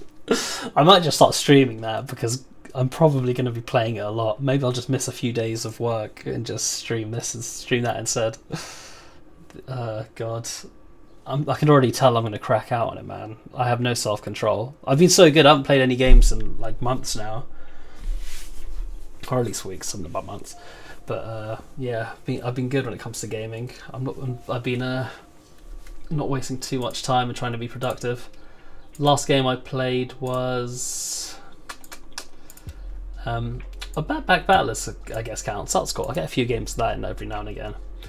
But yeah, Pacific Drive. Been playing a lot of Pacific Drive. I never finished games, but it's so much fun.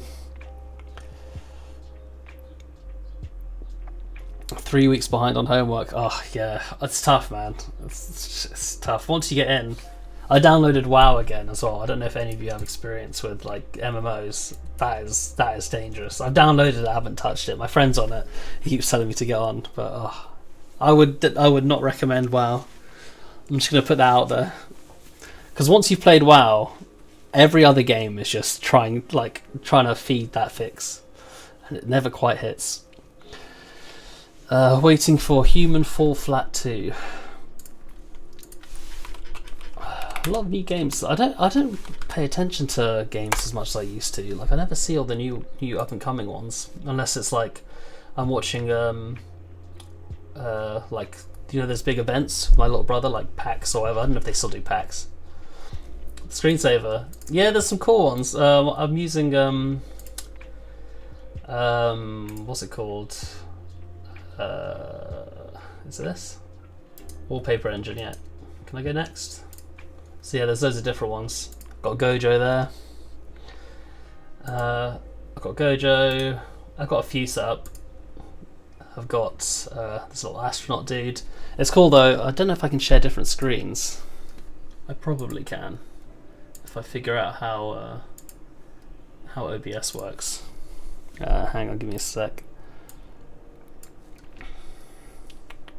Yeah, the Gojo's cool. I changed it before. A lot of them are interactive as well. Like you can see like the stars here kind of move. Like the Gojo one, his glasses kind of moved as you move the mouse, which is quite cool. I wonder if I could stream all three screens at once. Let me see if I can change this to my other monitors. Yeah, so they've all got different ones. So this one's like kind of cozy over here. Oh god, it stopped. One. Is that working? There we go. So like I've got like this cozy one over here, and oh yeah, I got that. I got a Destiny, a Ghost over here. There's some really cool ones. Yeah, I forgot to. Actually, I can maximize this, can't I? I've got a little thing there. Yeah, I got a little Destiny Ghost there, and they're different on each monitor. So like the left monitor and the right monitor has like kind of different. So I've tried to theme it so there's like something heavy going on here, so it all kind of focuses towards the center. If that makes sense. I don't know if it does. Where's my camera here? Oh yeah, look. Oh man, I've got so many different pages. Look, it's just me on the webcam with the cool starry background. Mate, I'd be such a sick streamer. One day. Oh no, I should not have edited this one. This is supposed to be the main page. There we go. Sweet. We've gotten lost in the abyss. Yeah, Wallpaper Engine. I would recommend it. It's very cool. I don't know how much it costs. Wallpaper Engine. Yeah, that's not too much. £3.50. I feel like I paid at least a tenner for it. I think I was robbed. Human Fall Flat. Yeah, I was gonna look at this game. Is this one of those multiplayer versus games? This is cool. Better Call Saul. Fair enough. Yeah, I don't know. I feel like Wallpaper Engine's quite heavy. Like I feel like it slows down your computer. Like I used to have it on my old graphics card. I used to run like a 960, and then they used to just slow everything down. So I had to just stop using it and switch back to my static wallpaper. But now I've got a 3060, so it's if at least it's able to tolerate this with I think the 3060 has 12 gigabytes of VRAM, so that was one of the main reasons I got it. So I was like, oh, I can finally run a wallpaper engine. Priorities. It's even worse than most people. Most people are like, hey, what are you getting this brand new rig set up for? They're like, Minecraft. I'm even worse. It's like, just so I can have pretty wallpapers. But it is nice. I wonder if I can show off my PC. I have any excuse to show off my PC. Hang on. Oh my god, the focus is terrible. Logitech webcam, filters, background removal. There we go. Check it out. It's all shiny and lights up. It's so pretty. What a massive waste of money. But yeah, it's good stuff. Where were we? I get distracted so easily. I was saying earlier, I'm literally like a puppy looking at a squirrel. Oh god, what are the specs on it? I made it ages ago now. It was good for the time. Let's just leave it at that. I think it's been like 4 or 5 years now. But better than the machine I had before that. The one I built before that, I think I had been running for at least 10 years, and then I built this one. It's been running for around 3 or 4. But it's good stuff. It's only got a 3060, 32 gigs of RAM. I think it's like one of the early DDR4s as well. So actually no, I think it's like 36 megahertz, 3600 megahertz DDR4. It dies whenever you run the finals. The finals is intense, to be fair. It runs like, it's weird though, because it runs well and runs quite smoothly, but it also just crashes a lot. I don't know if that's because it's just Unreal, and I feel Unreal's very proprietary. Like, it has some cool tech, but it just, Unreal crashes a lot, no matter what game I play. But yeah, I like this computer. It has some good specs. I want to do another build with like hard tubing, you know, like proper water cooling, like a full loop. I think that would be cool. Get a little blowtorch and a glass blower and do that kind of thing. 2070 Super, 16 gigs of RAM, solid, solid. I don't know what CPU I'm running. I remember it had like the best value back when I bought it, but I don't know if that still applies. It was a while ago, so I can't be sure. Let me delete all this. Where is this called from? This is called from the Delver Manager. Refresh player, so let's delete this. Boom. And then we have to delete it back up the line here. We can just delete this here. And that will break the multiplayer manager. No, it won't, because I just haven't handled it. Sweet. So now the equipper, this is called by nothing. We don't want to do that. Push data to server.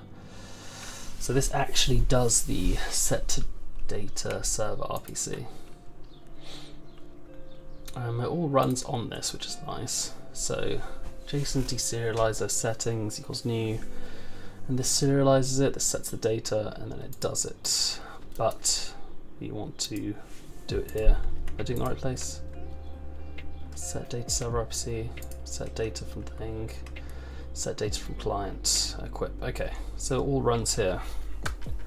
It's always nice when past Armin hasn't just shagged me over with terrible code. Need to go to bed, got a test coming up tomorrow. Nice. What is your test for? I wish you luck with it. Have a good rest and try not to fail. But remember, if you do, it is what it is. I failed a lot of school. I'll probably be live tomorrow, as I said, between 6 and 2, hopefully. So 2 hours from now would be 2 for me. So whatever, 6 hours ago? 6 hours ago is when I planned to start the stream. So yeah, catch you then if you're about. Much love for stopping by. How long have I been recording part 2 for? 2 hours. So yeah, another 2 hours and I will be done. If I make it that long. I am knackered already. I need to go fill up my water. So as you leave, I shall transition to the BRB screen. Oh my god, look at my pretty anime face logo thing, all cartoonified. Much love, in a bit. I shall return shortly.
Alright, I have returned.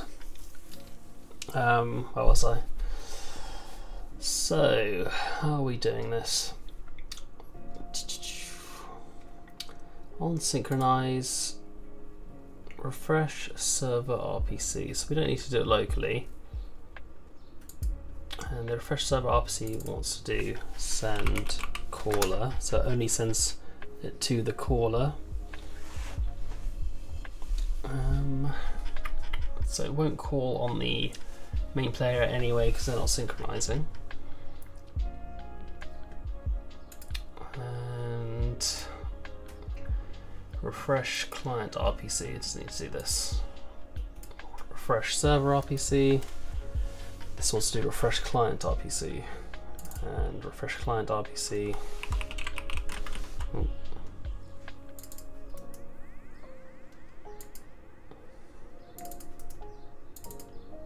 Push data to server. This gets all this data, and then it says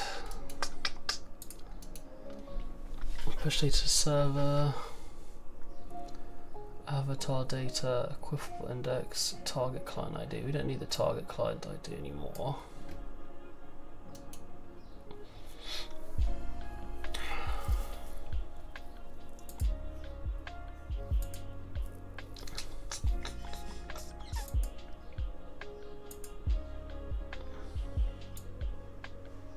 That's fine. We don't need any of this target client ID rubbish.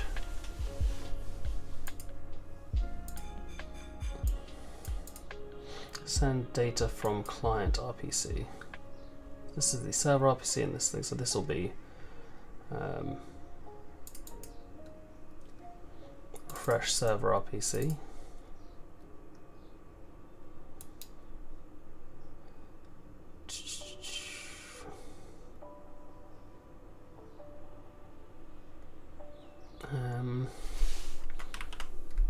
Refresh client RPC, avatar properties, loose string data. Alright, I shall see you if you return, Streeter. Call me just in time to spill water all over myself. I am an animal. I wasn't aware anyone was still here. I was just rambling to myself. Tell me when you're back so I don't feel crazy. Okay, I shall continue to ramble. Refresh client RPC. Oh, do I want to just do this from scratch? Set data from server client RPC. Oh god, that is such a complicated name. This should just be refresh client RPC. Refresh server RPC, refresh.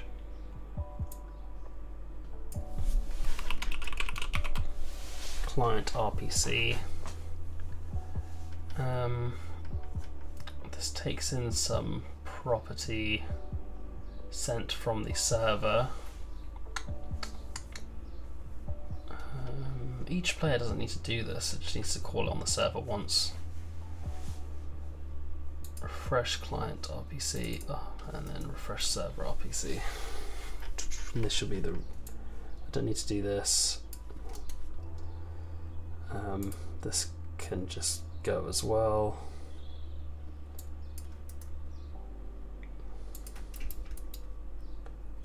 And this can just call this. I know, we are totally alone.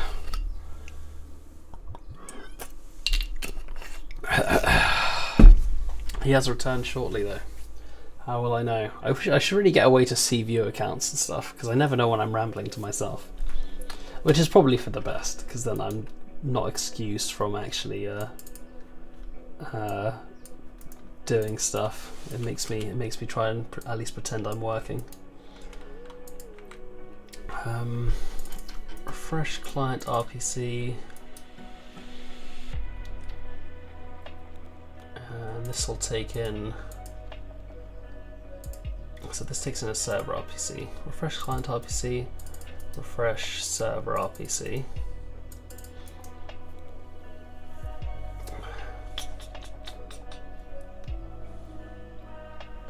Avatar JSON.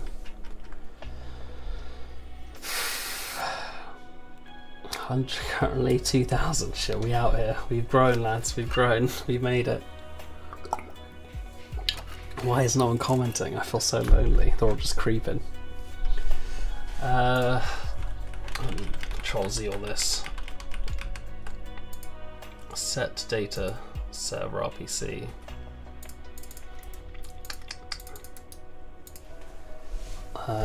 Server RPC. This is just doing this, so yeah, there's no reason why I should have this like this. I should just have this instead. And equipable indexes, avatar, JSON data.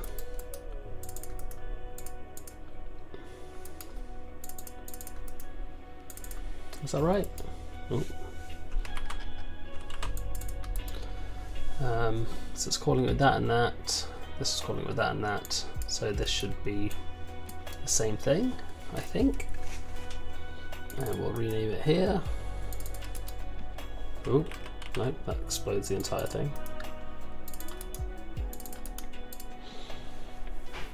Oh no, my people need me. I wish them all the best. I shall hopefully catch you tomorrow.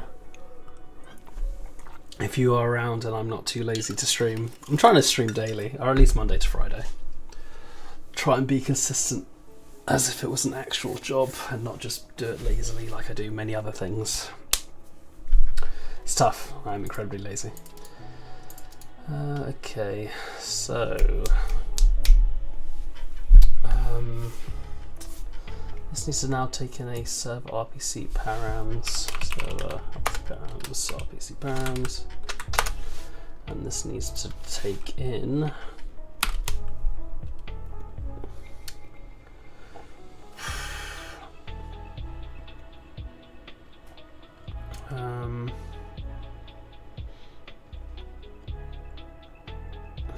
where is this usually called from? Refresh server RPC, refresh client RPC.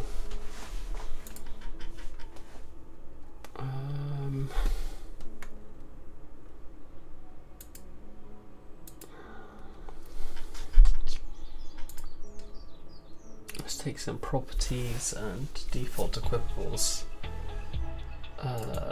This will be taking in. Open up my source control to make sure.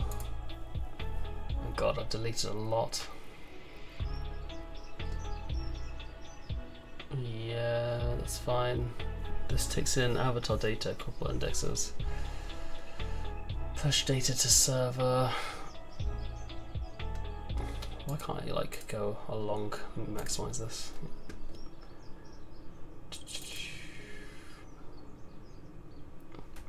No, I added that in. I think I could just call this here refresh server RPC equals default.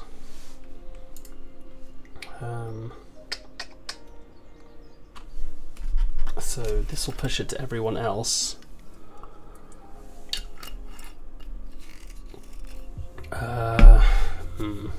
Okay, I see my issue.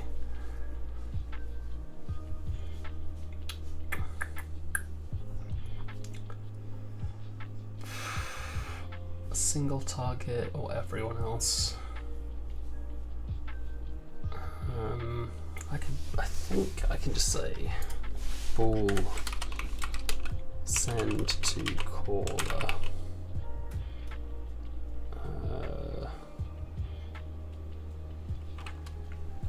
Equals, well, don't need anything, send to caller. So this is false, so this will set to everyone else. And this is true, so when it synchronizes, it will send the request to the true caller.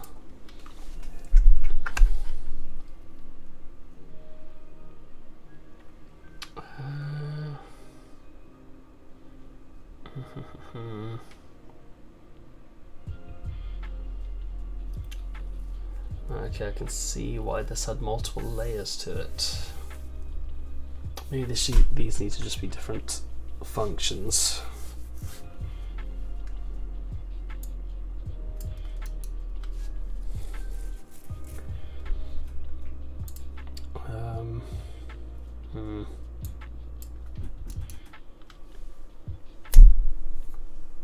This can actually just take in a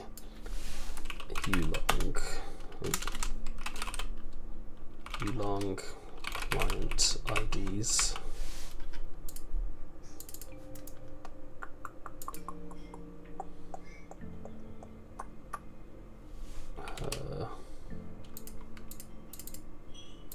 New client ID, send equals that. Sender, no. Well, let's look at my server. Client RPC params equals send equals new. RPC thing equals send new.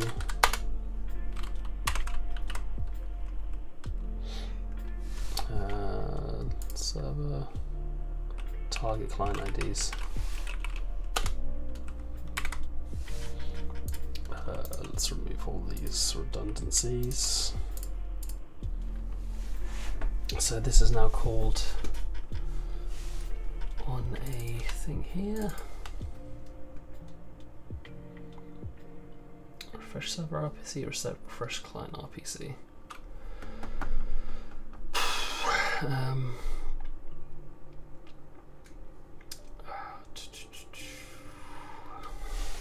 Web server dot send to all except the caller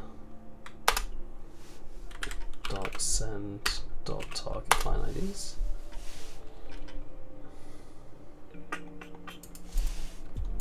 No, this is RPC params.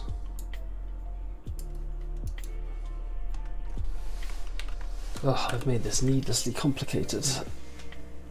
Okay, well, let's just focus on this first. So let's focus on the clients. Let's focus on the synchronize first. So on synchronize, we want to send something to the server, and this will say refresh from server, or get data from server, or set data from server, or refresh. This is refresh server RPC. That's already a good name for it.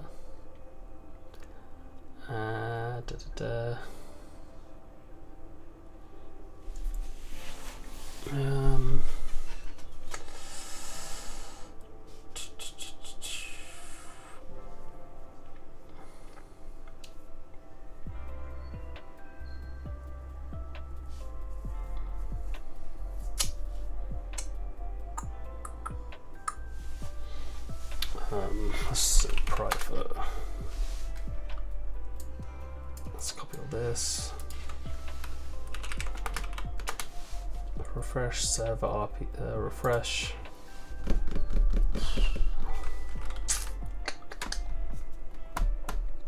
Refresh set? No. refresh get server RPC.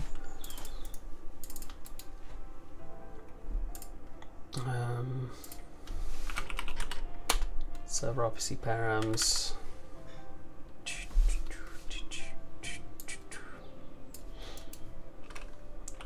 One more. Var client IDs equals that.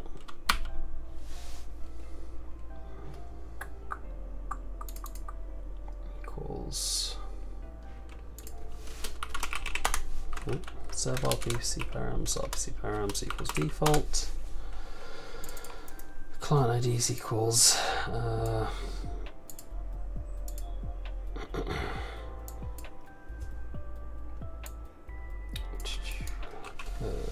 can we make an extension? Dot sender ID dot get.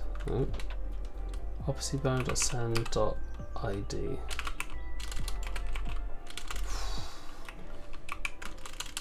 How do I get the sender ID?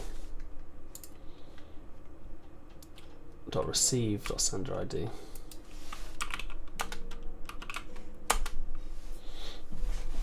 So that's who we're refreshing to.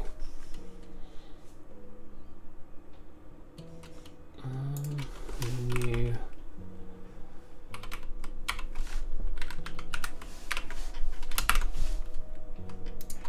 Okay, client IDs.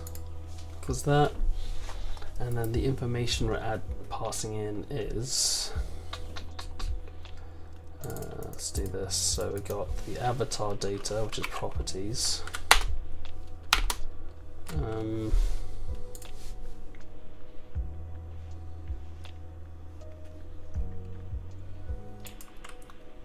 Oh, we can't do that, can we?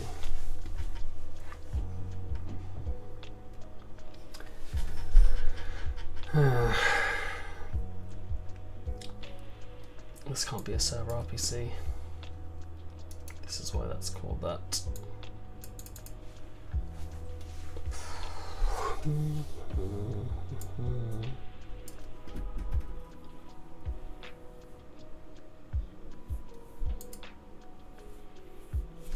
Avatar properties and dictionaries. And it converts it to JSON.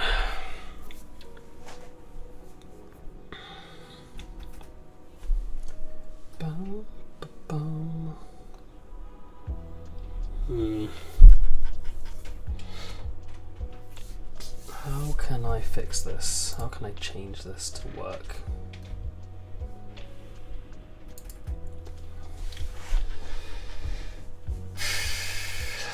So the refresh data server RPC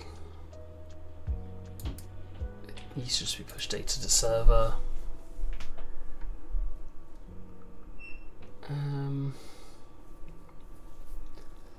Push data to server would be set data. So this should call the actual thing. So this should be push.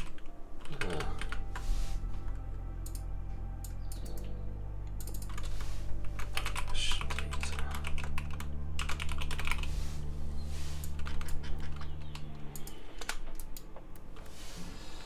Refresh client server RPC.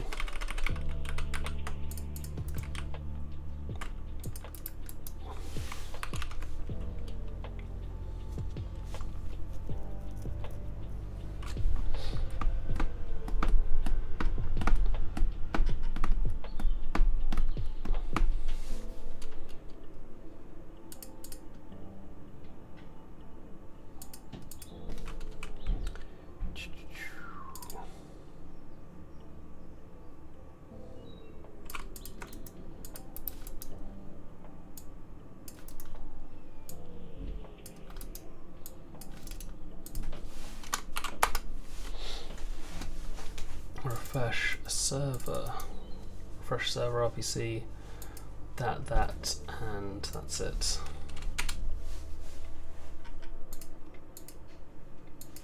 This calls refresh client RPC based on, we'll pass in a boolean that says which the target is.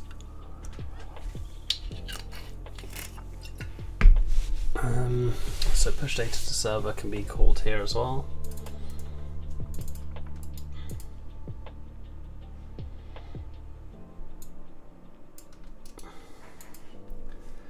This will also push data to server.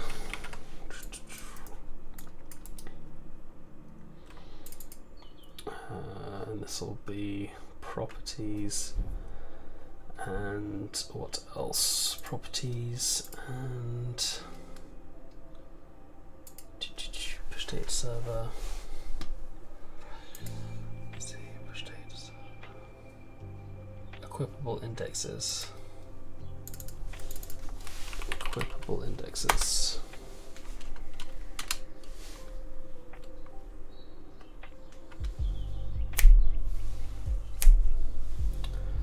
No, it won't be.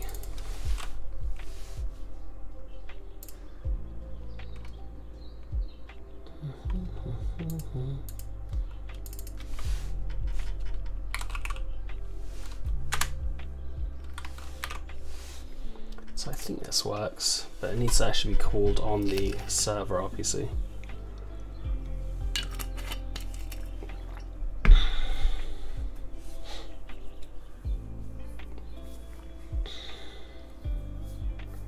Refresh get, so I can delete this.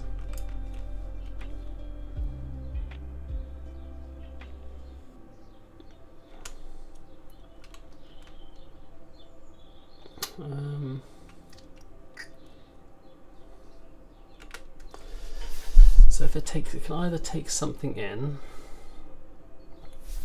or it can just take nothing in. If it takes nothing in, it will do this, but it will do it with this.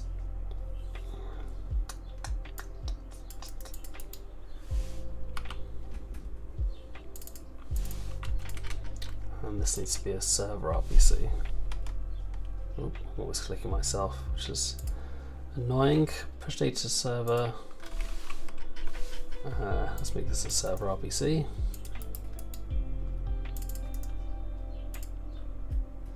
Push data to server, server RPC. Push data, server RPC.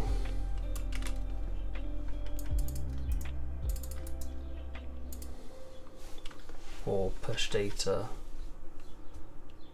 Oh, this will just be push data. Push data.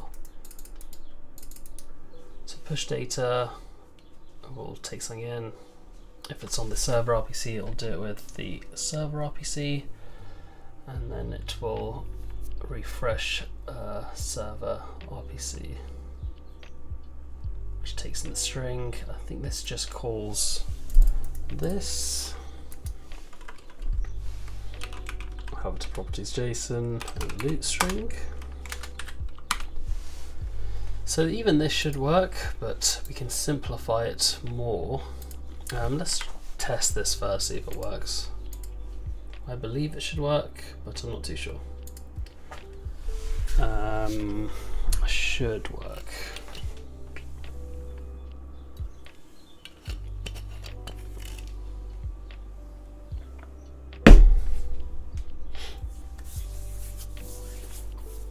I think it should work. I think it should work. So bold. Oh. Only client RPCs may accept client RPC params. I could have shown me the line it was on. Client RPC params. Oh, it's the server. This is server RPC params.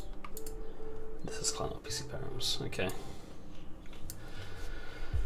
Is this going to work? It's called on the, so here it's going push data, it's getting the current data that we passed into it.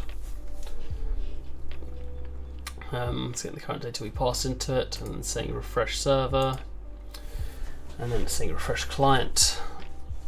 So all the clients will now equip and do all the good stuff that we wanted to. And we want that to do on every client, including this one, because it isn't doing any sort of equip or anything, right? And then on synchronize, we're going to be doing push data to server, push data. We'd usually add a target ID, but currently I'll do it to everyone, including itself, which we don't need it to do. And we can just say log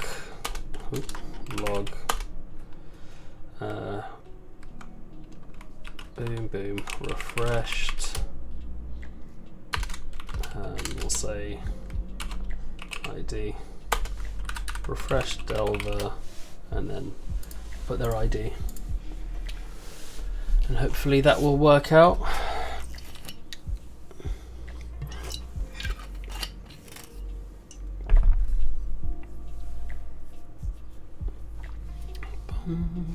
Bum.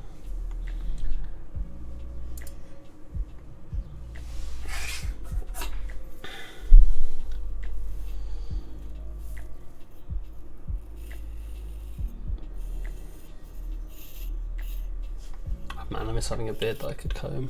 That's just running mindlessly there. Create relay. Refresh delver 0, so it's spawned all in. Let's do a little loop test. Let's get a head and a weapon, helmet and a sword,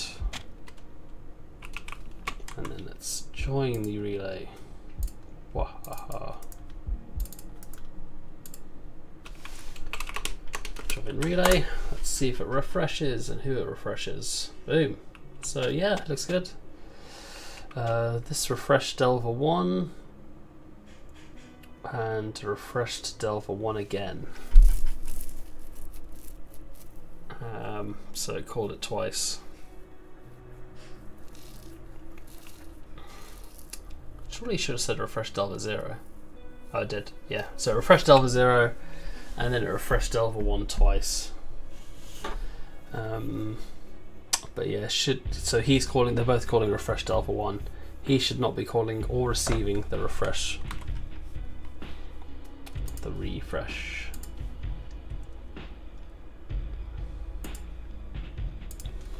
So let's do some sending. Make sure the sending's only happening when we need it to send. We can do that by sending a boolean through. Or just a target client ID. If there is no target, I guess we just send it to everyone.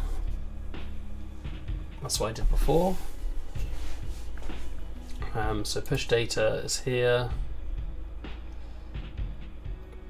And this is the one that this is sending.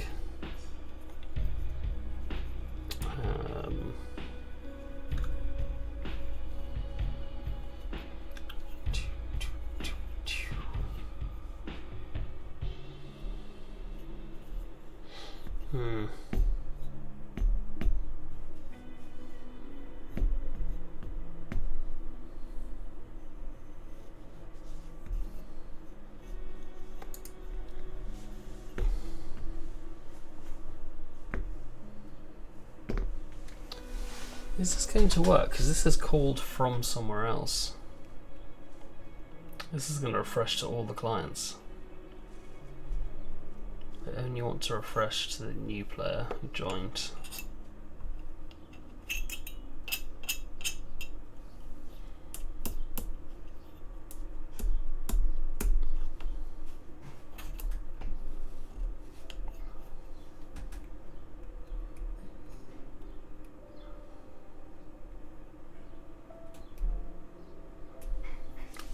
You could do something like if is owner return. So if we're not the owner return, or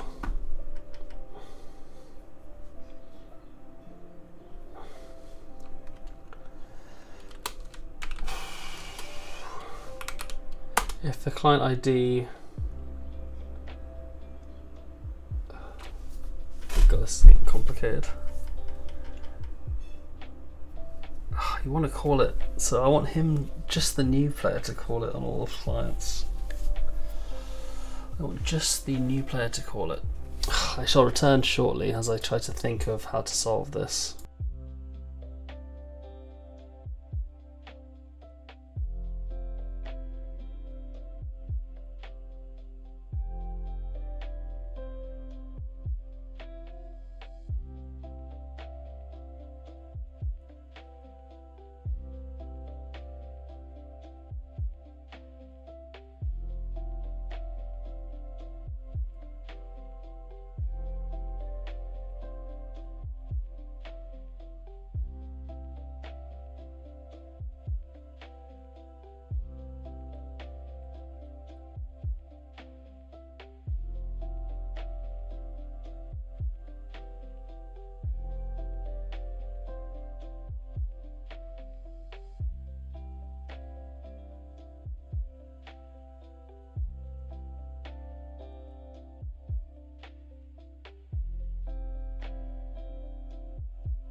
I have returned. Oh, just in time to miss Streiter. Much love for stopping by. Alright, an hour 20 left. And then I'll call it for this stream. Got a decent amount done. I should maybe stop focusing on this nonsense, but it is what it is. Synchronize is called on on both clients, right? Let me do an push data to server RPC.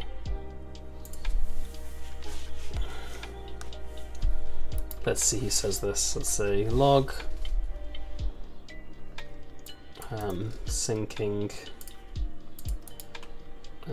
syncing syn sy inc syncing blah.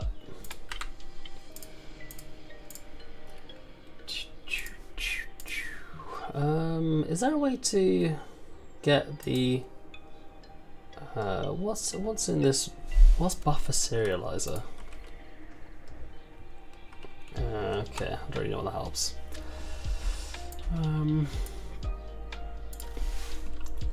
Is best how to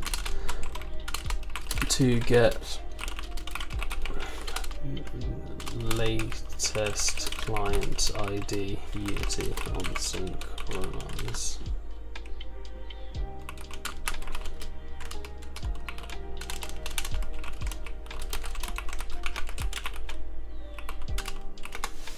That's what on synchronize, right? On synchronize. So now it takes in a generic. How to get latest.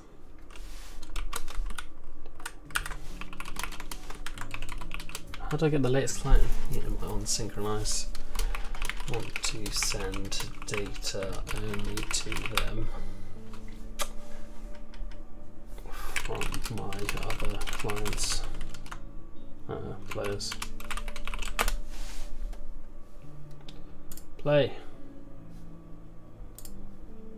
Play.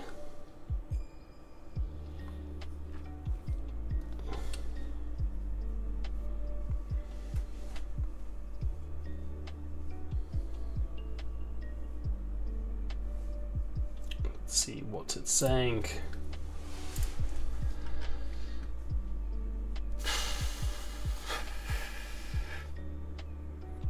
Send data to latest client. String data. If is server, client RPC problems, target client equals latest client ID. Okay. Okay.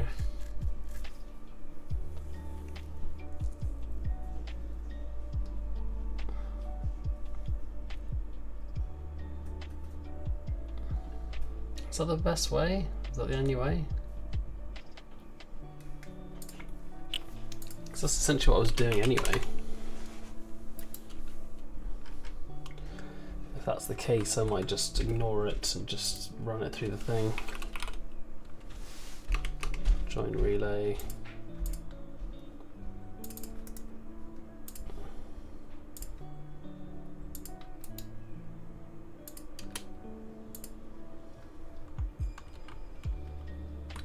Syncing Delver 0, refresh Delver 0.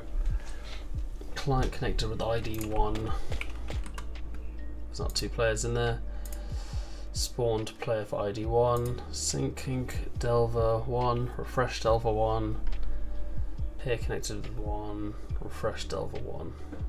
So the refresh is calling twice.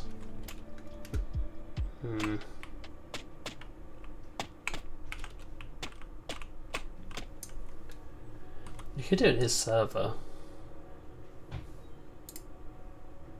Refresh Delver 0, refresh Delver 1.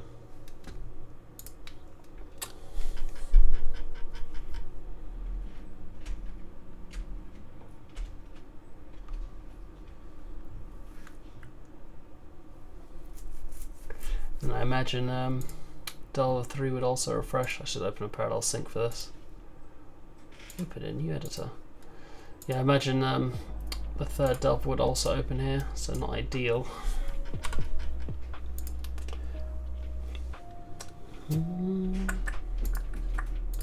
So if is owner return, so we only want to do this on the owner basically. The owner will be in charge of synchronizing each client.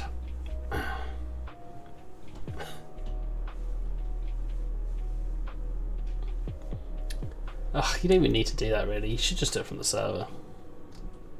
Just forget the unsynchronize, yeah, just have it as we did before. Have this called by the server. Say for each Delver, just call sync, call push data.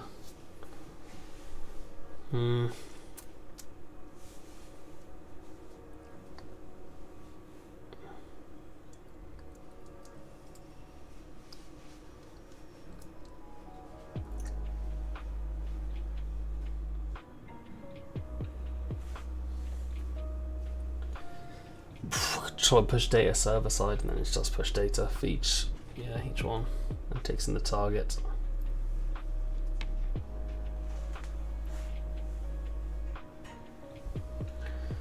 The targeting then would be quite easy. You just pass in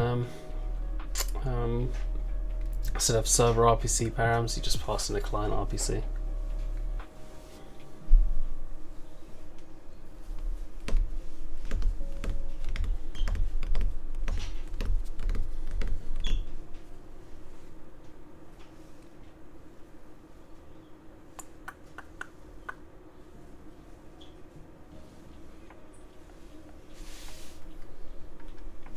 Surely just made these two things separate really, the refresh client and the push data, like should have just made these blocks separate that can be called from either. So get data and set data.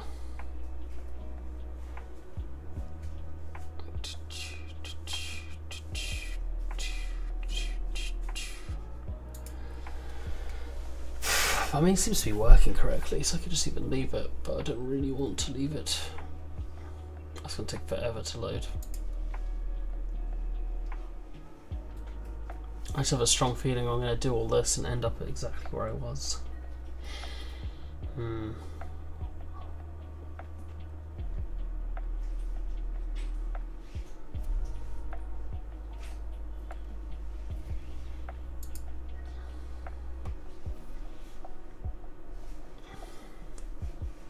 Yeah, it has to be the server calling these, right? Otherwise it's just going to do it to everyone, which is a waste of time. Unless there's a request. Ooh.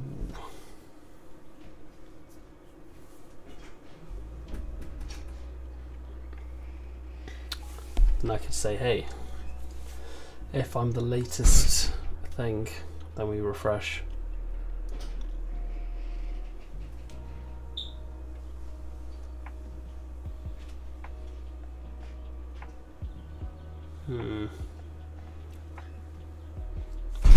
Yeah, I just don't think I can do this in unsynchronized, to be honest. I think I just have to do it from somewhere else.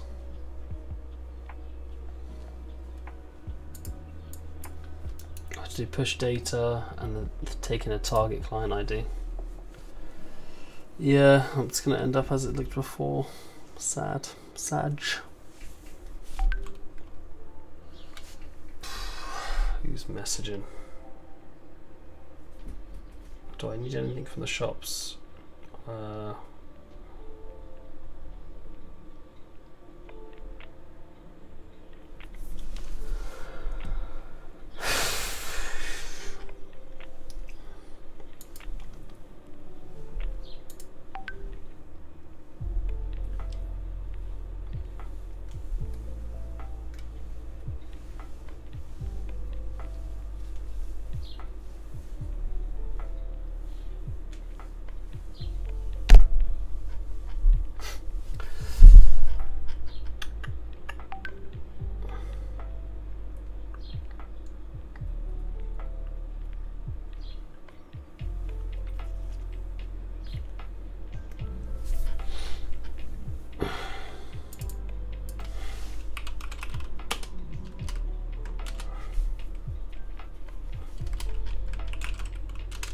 long target client ID.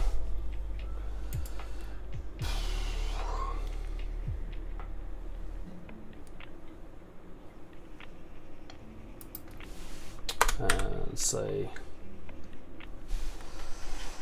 long target IDs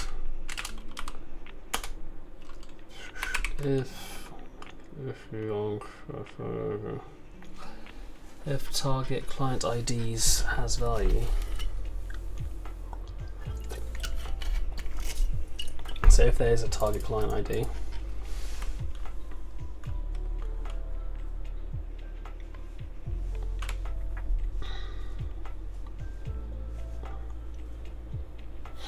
if target client ID has value, then target client IDs equals new long target client ID.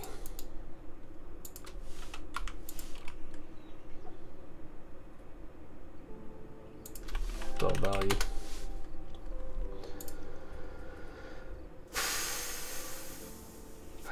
And then we say new client RPC clarams. Neil has returned. Sup, bro? How goes it? He caught me for the last hour of stream. The willpower is fading. I'm getting very sleepy, but hopefully I'll return shortly. For my second wind. Yes, 1 now. I'm going to try and end at 2, but maybe go longer. I've been streaming for 3 hours currently, and this is part 2. I woke up at like 6, and now it's 1. So much streaming. I got a good amount done in the morning, and now in the evening I've just been, in the afternoon I've just been refactoring this one thing. I wasn't awake at 5 in the morning, be here at the start. Yeah, I mean I was up quite early. I woke up at 5:30 and I was like, oh, I can finally start at 6. And then I was super lazy and I still ended up starting at 6:30. So it is what it is. Tomorrow I will be here at 6, maybe. Hopefully, who knows? We'll see. How you been anyway? Do you make any headway on the window transparency culling issue thing? Send params. Target IDs equals target IDs.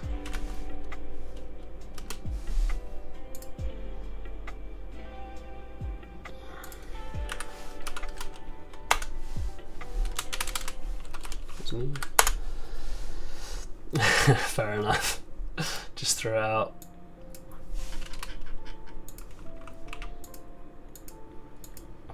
Can I just make this empty? Implied new long. What's expected here? That. Yeah, that's okay.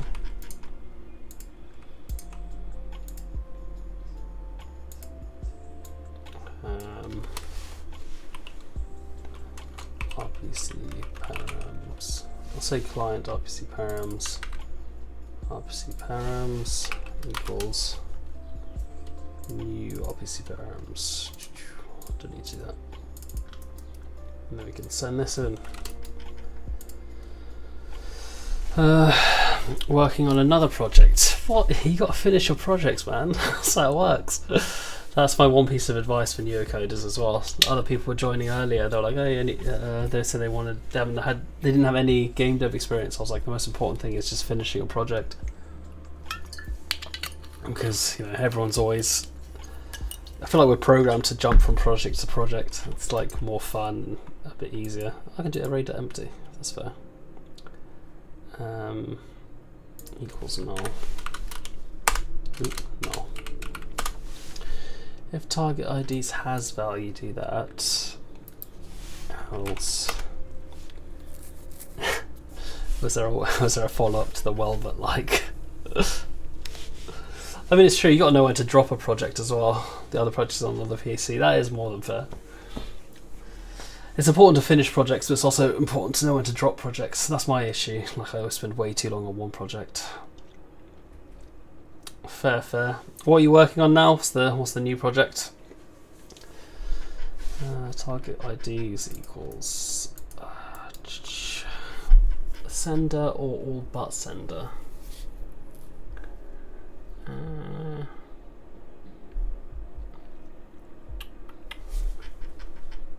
So this should be sender server RPC params RP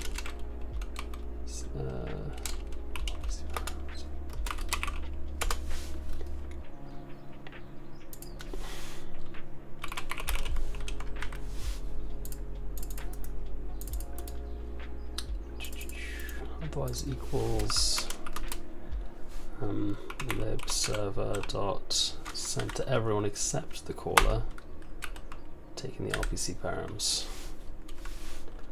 dot send dot target client IDs. No?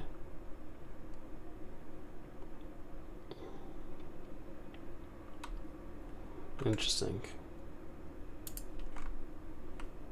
Oh. Send except caller target client IDs.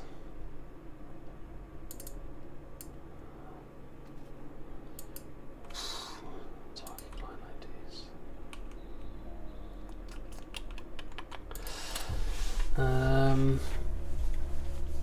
Well, there's another one of those creepy creepy games. I'm still don't know how I feel about horror games. They're too scary for me. I'm such a coward when it comes to those horror games. Cannot convert source type read only list to ulong.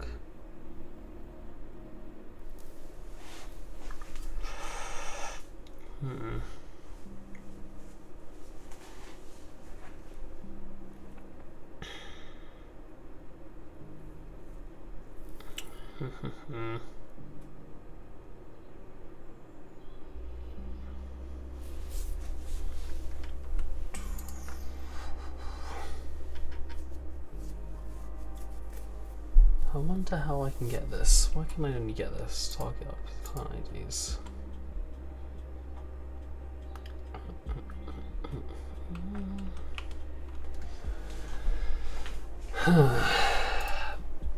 It's because my background music isn't loud enough. My brain's all over the place. I feel like the coffee wakes me up, but it also just doesn't do anything for my attention span.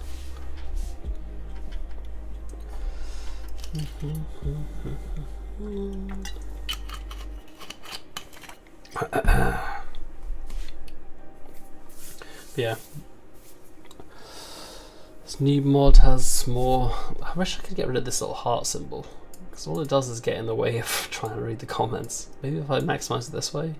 No, it doesn't. It doesn't do anything. It just makes it like slightly wider. Reactions? There we go. I got rid of it. But now I can't see anyone else's reactions. The horror. The horror. This new mod has a lot more like custom additions. That sounds cool. It's all about adding your own flair to it, even if it is like a fan game.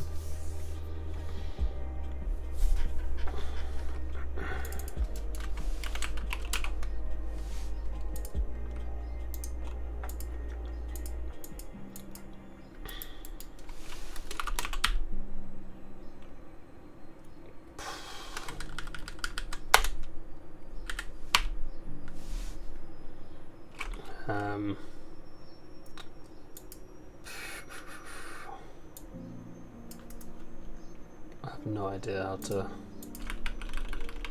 fix this. Target client IDs. Can I just copy this? Cannot convert. Boom. Oh. How do I solve for a script that shows you what item you have equipped in your hand, like you're holding it? That's cool. Like Minecraft. So it's first person. I never did first person. I wanted to do it with this because I feel like first person is more. Jesus, what's going on here? I can just. Oh, there's a lot of text here. Forget everything else. How do I solve for?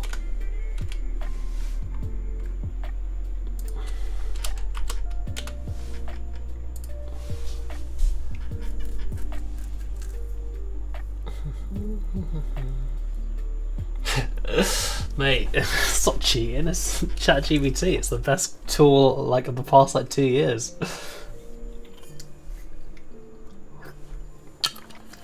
People like I didn't even know. I was like, oh, how good can it be? And that my old work, that's all we did.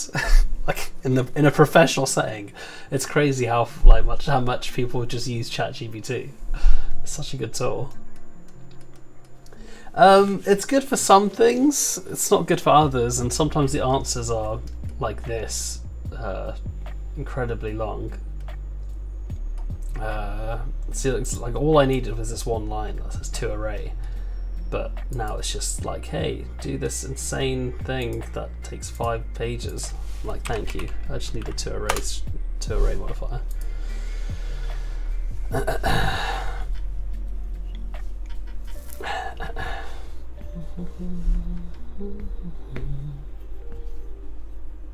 So you can just copy your errors into Unity. How do you mean? You mean into ChatGPT? Yeah. A lot of the time it'll be helpful. Again, like it's like any tool, it's not always going to be useful. All it does is just search. It does essentially what you would do, where you search Stack Overflow. Because I'll be honest with you, that's what it means to be a professional programmer. It's just how good are you at searching Stack Overflow or the forums. It just does it for you, and like in a slightly better way. Because to be honest, Google sucks at this point. So here's what it is. I feel like it's the downside of every search engine to eventually just start to like fail to search engine optimization. Eventually every site just wants to be at the top of Google, so it doesn't matter how good the answers are. All they actually care about is being at the top of Google.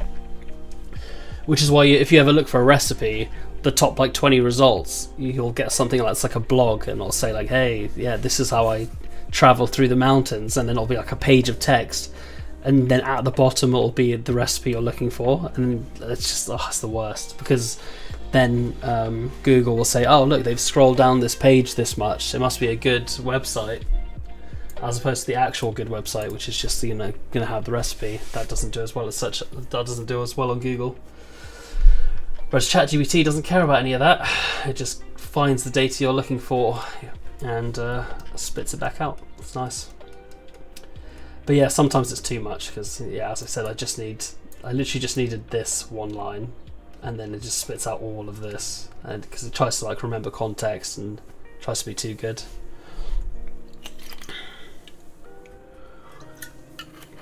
Yeah, Google's not great for you're better off probably searching the forums directly. So if I ever Google something, I'll put Reddit at the end, or I'll put Unity forums, or I'll put Stack Overflow, that kind of thing at the end. Because the forums are decent at finding the answer, but yeah, mostly I just use ChatGPT now. You can literally just paste in an error and it'll generally give you the answer, especially if it's like quite an easy question. It'll give you the answer. Like this is obviously just like, hey, just use toArray. Finally found UI is referenced to Unity engine. Nice.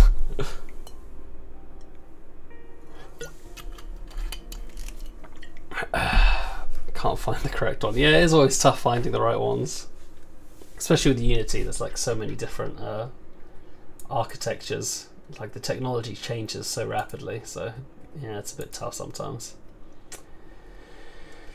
I can change this into an expression there, and I can remove the initializer, and I can join it like that, and I can do this.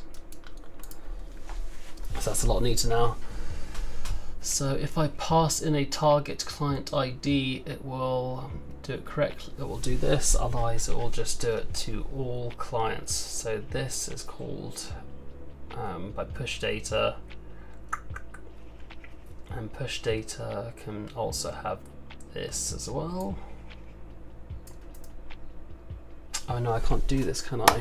I had this issue before. You can't have a ulong, a nullable ulong and thing.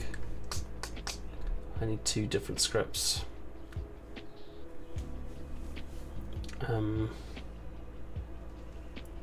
Actually, I just need to split this out, don't I? Refresh.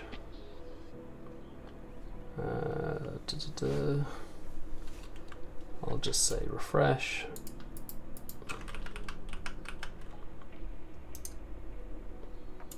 Show context actions.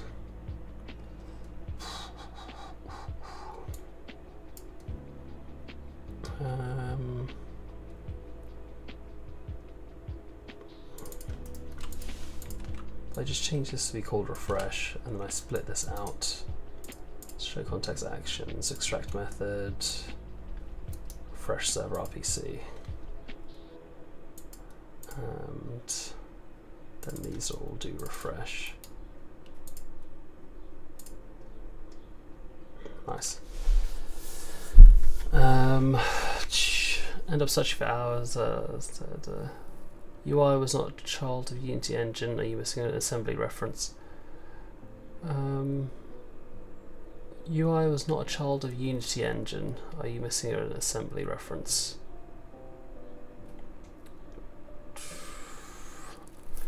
I assume you're not messing with assemblies, so yeah, you probably just yeah. Are you missing an assembly reference? Are you using Unity engine.ui at the top? Using Unity engine.ui. Yeah.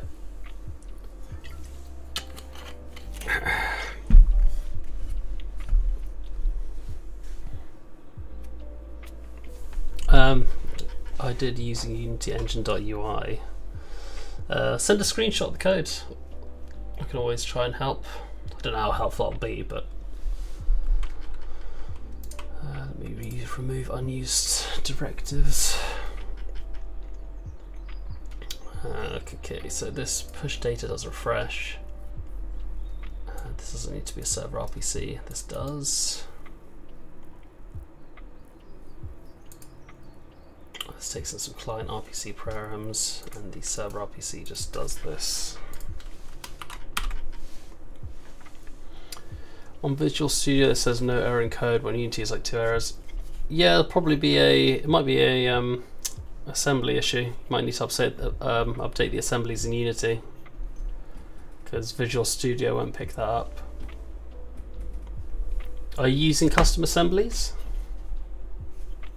Usually you don't get usually don't get assembly issues if you're not using custom assemblies. But if you are using custom assemblies, if you don't know how, then you're probably not using them, so that's probably not the issue.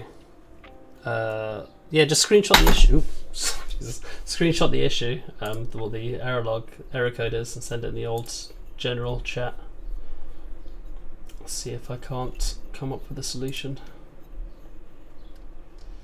Oh, there's a moderator page on the Discord. Jesus, there's a lot of posts here. Is this from? Oh, it's from Discord Zone Community Updates. Fair. Okay, push data server RPC. This now needs to be called by. This needs to be called by the server manager. So let me press Control Z here. Refresh delvers. Delver.refresh delver. Push. Oh god. This needs to be public. Public void push data server RPC.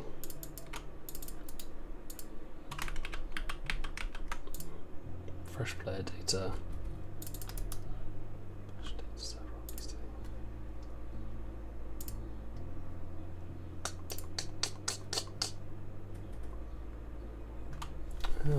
refresh takes in server RPC params.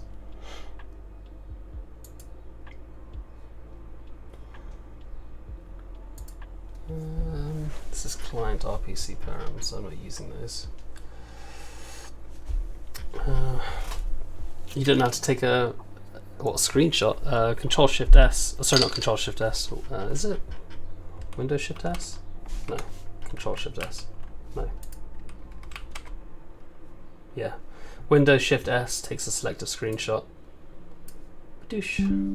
Very useful tool. I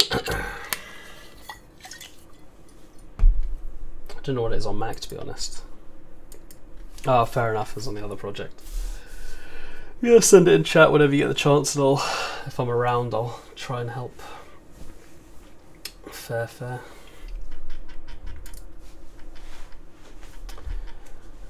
Push data. Where is this getting the target ID? This is a refresh. It's coming from here. Push data should also take in the ulong. Douche. This shouldn't be null. This should have to take something in.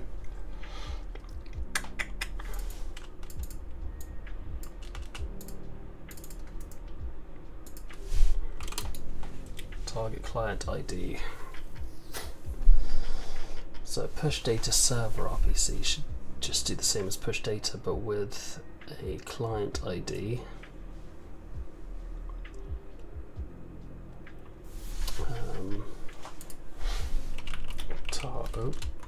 Ulong target client ID, and this will be just null.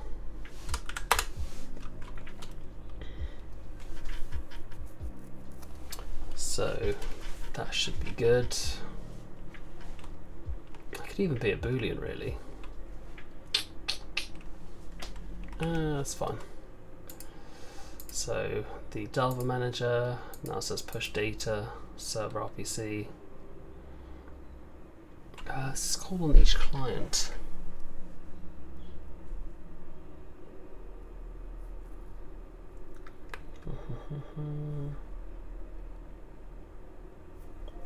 Refresh player data. Let's just call this refresh equipper. Refresh equipper. Doesn't need to be that. For Delver,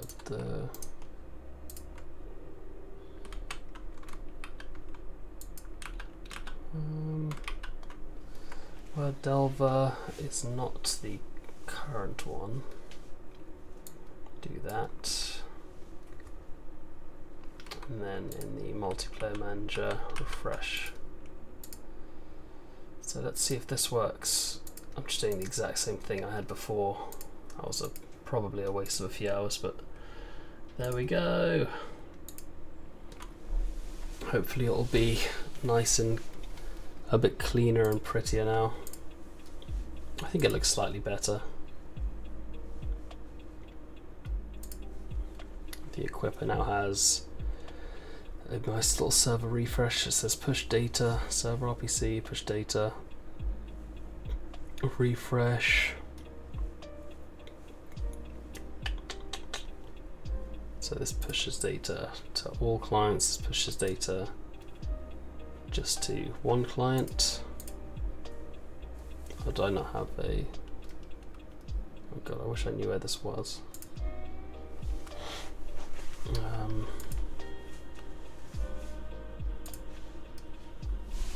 It's annoying how it doesn't show me where it is.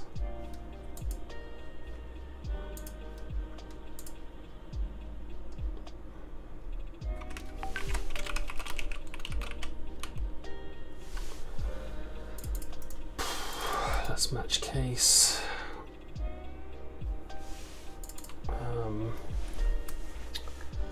Oh no way, it can, oh, that's annoying.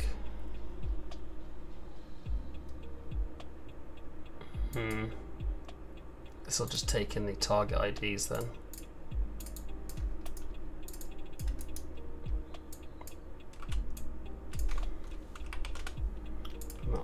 this.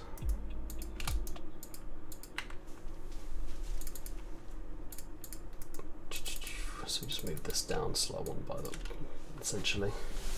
So refresh gets the target IDs. If there's a target ID, it does it. Otherwise, it does all except the caller.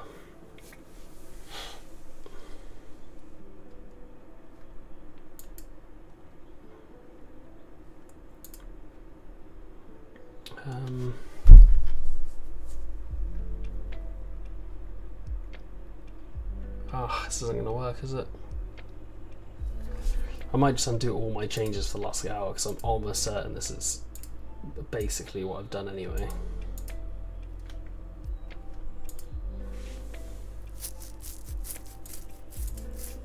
Yeah, I haven't really changed anything.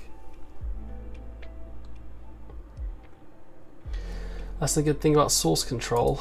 You can always just undo all your changes. So yeah, I think that's what I'm gonna do.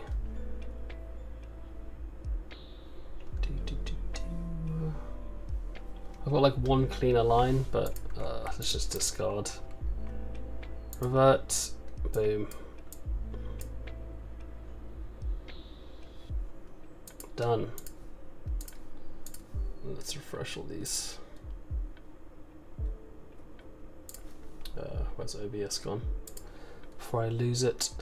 Can I send a meme in general? Go for it, why not? I should make another channel for memes, really.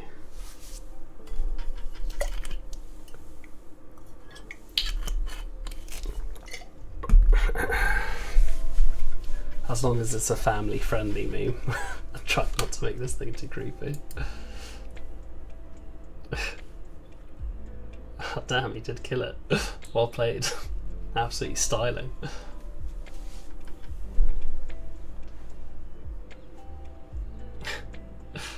Oh man, I miss those little buggy things. Good times.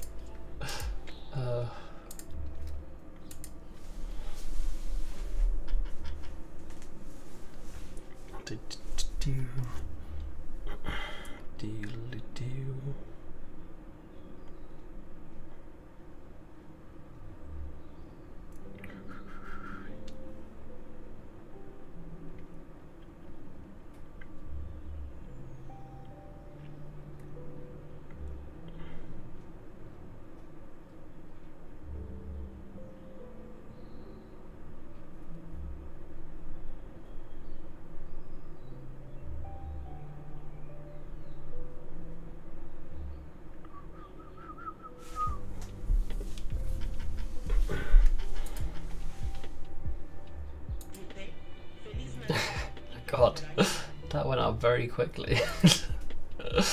Oh god, I remember this other meme where it was just like some kid playing with like alcohol and like he lights on fire and then it just goes like all over the counter and they just play the Fire Force theme tune. I was dying.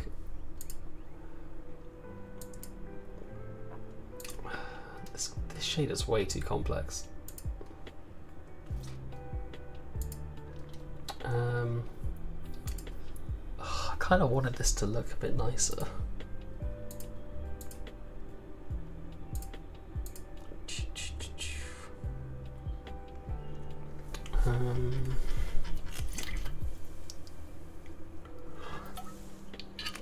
Sadly, I think this is the only way to do it. Set data, server RPC. I liked the names I had before. It was like refresh client RPC and refresh server RPC.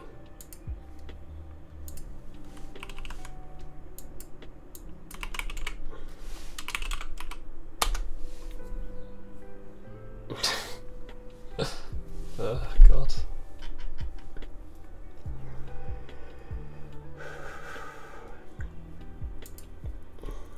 Refresh client RPC, refresh client RPC, refresh server RPC.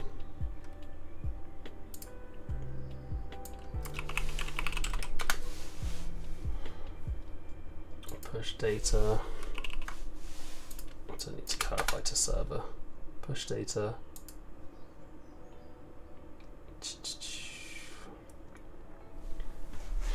This this one's called externally.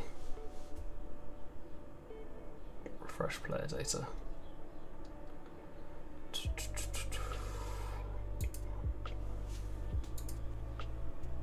This should also just be called push data.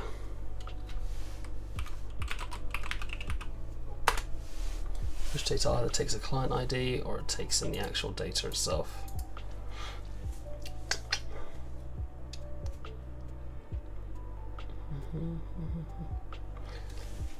Memes in the game. That is, I feel like that's a good way to hook people in.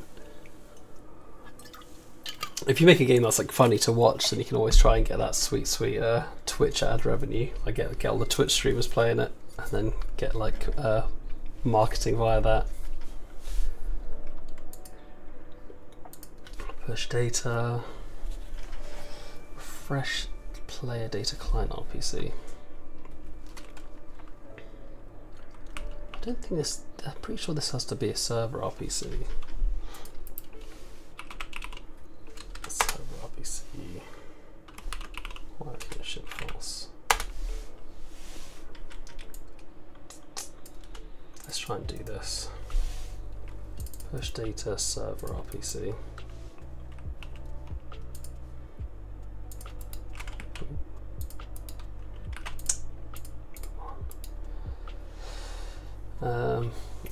Honestly, adding a game within the game, the absolute dopamine hit.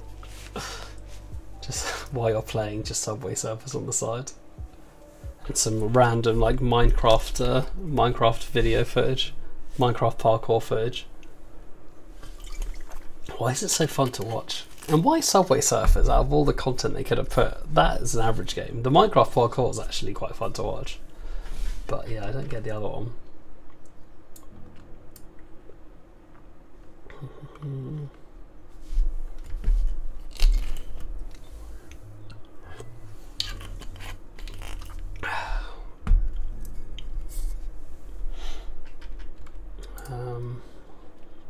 So does this need to be an RPC?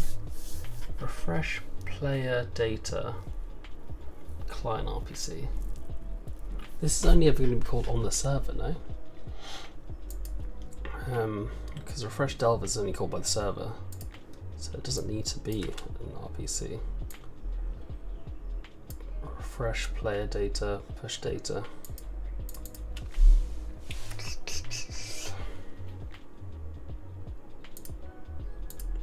Refresh data. Let's call this refresh data.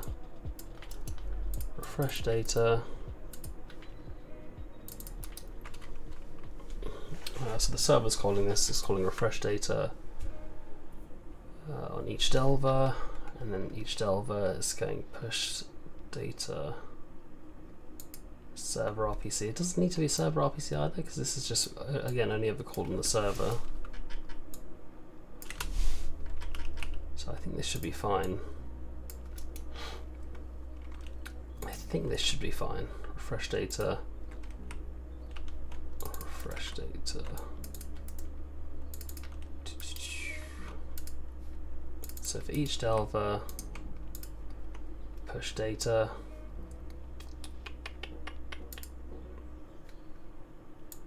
Let's see if this works or if I've broken everything. My brain's only slightly working. This, oh man, this is some poorly commented code here. When someone tries to join way down the line, they're going to be like, what does any of this do? I should really comment, do XML. Refresh delvers, I'll say,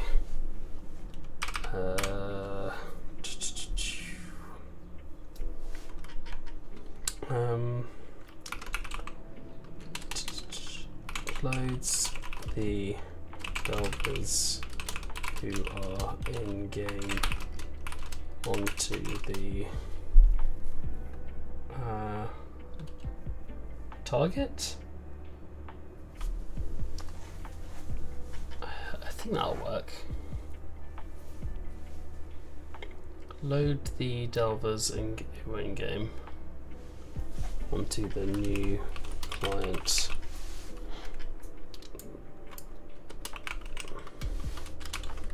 Load the current delvers data.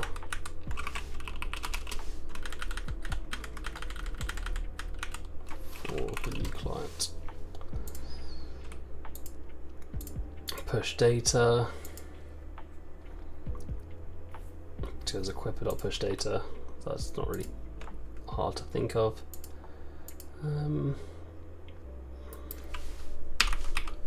Called by server. Is owner return? No, that's, I don't want to do that. I want this on everyone. I want to do this on everyone.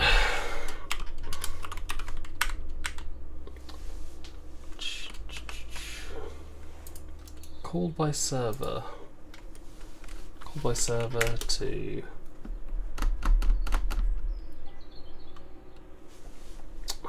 call by server on each delver to push their data to the new client. Push data. Converts data. Well, I should say serializes. Serializes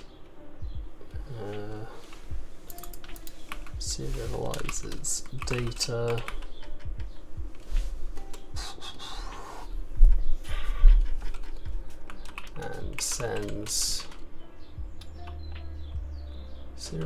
and sends to clients. Sends to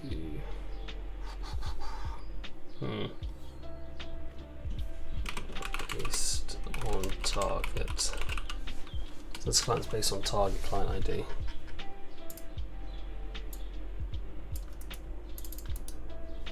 Ooh. Based on target client ID.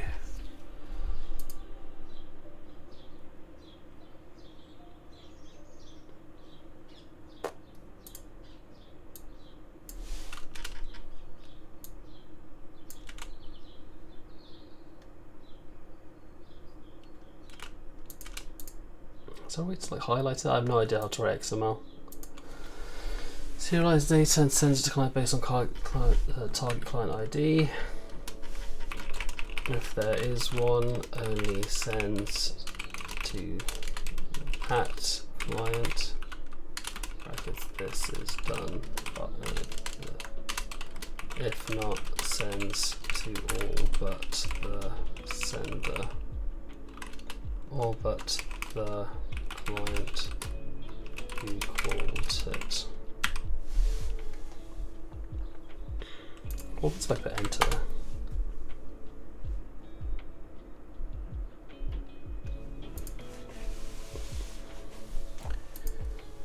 So that's push data.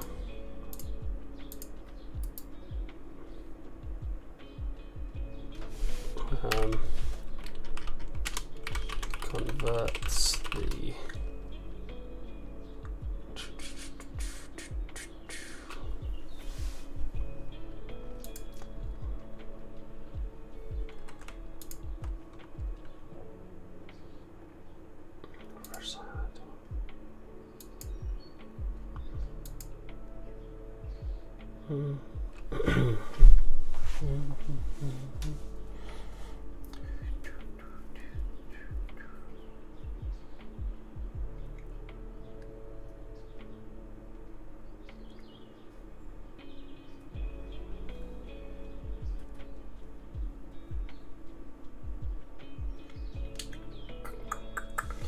I could simplify this actually a little bit. I shall be right back. I need a slash.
Mic on.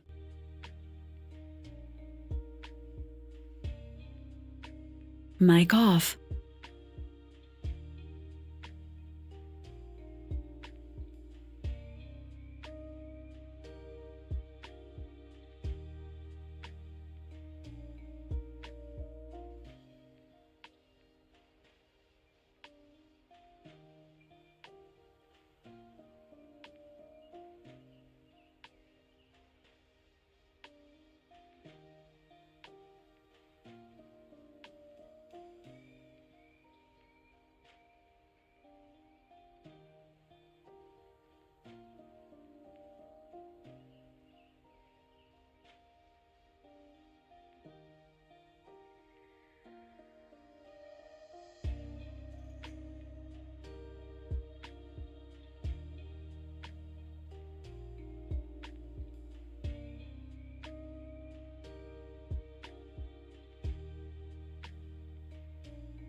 It's never over, Neil. It's never over. Well, it'll be over in like 20 minutes, but yeah, I want to make this a bit neater before then. I could have actually done some work. I feel like I spent the last 2 hours just neatening code. I should probably test it first, actually.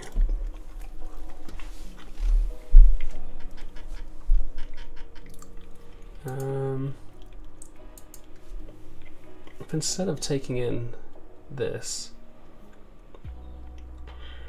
just takes in a list of client IDs.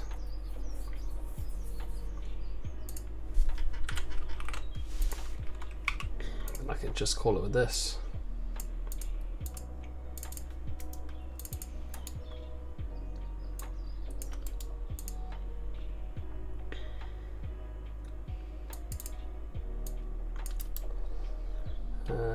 That works. And I can stop calling this. I can see if it has a value, then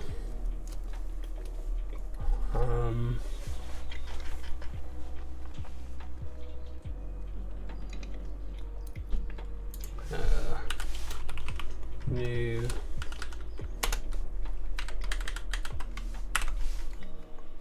if it doesn't have a value,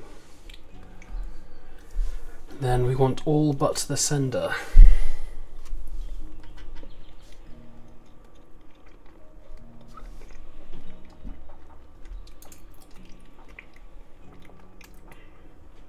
Which is this one. So all but the sender. This just seems wildly unnecessary to be doing any of this.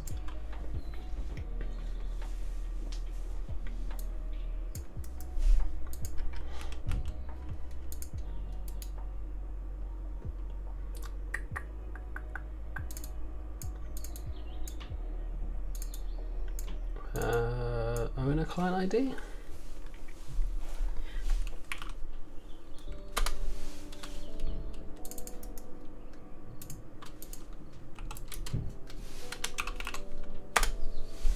This is so extra. All I did was like get rid of one extra overload function. Let's get rid of all that and leave it as it was because it's not that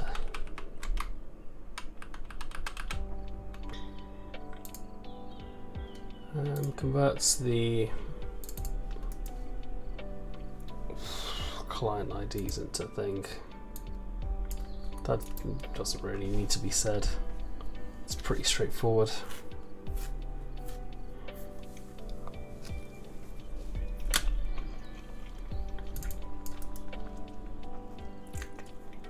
And this deserializes the data. But I don't need it for all of them. Called by server.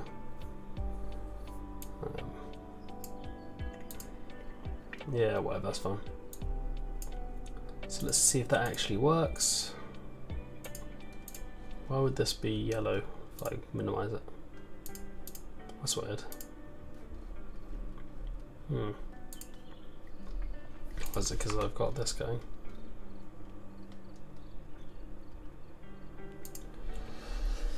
Average principle. That's terrifying. Is that one of the enemies in the game?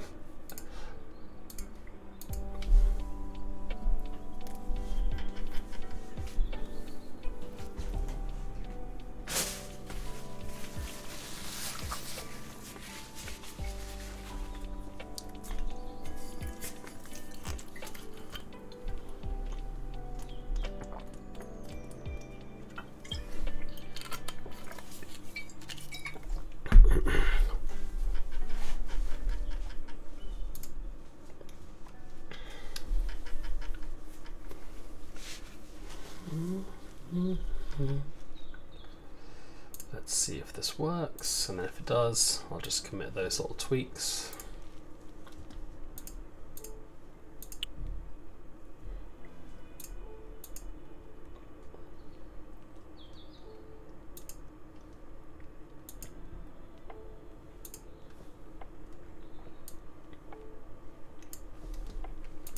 Create relay. Occurs to me that I commented out the other thing. Maybe I don't need to. Oh god, that'll be funny. Let me. Surely. No, it can't be. I'm just wondering if the all the stuff's synced over by default. Let me play these two. One, that guy. Play clone one.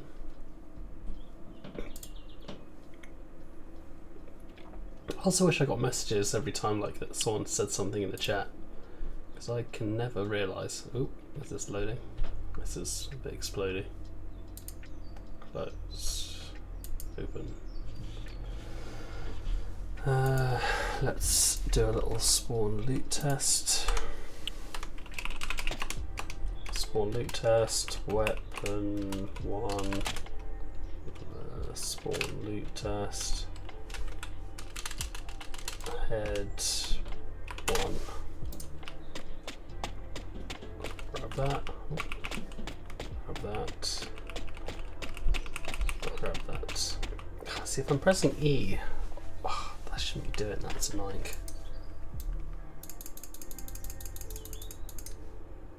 The animations are working. Let me see if I can join on 1.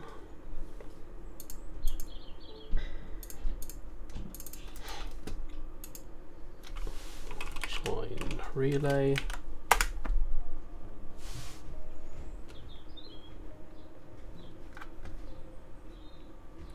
Took a while for that thing to load in, but it is what it is, and it seems to work. Blep, blep, blep. Heavy attack.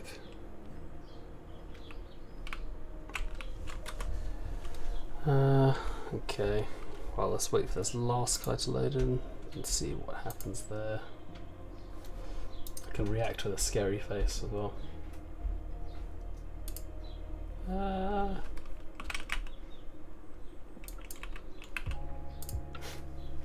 Discord's fun.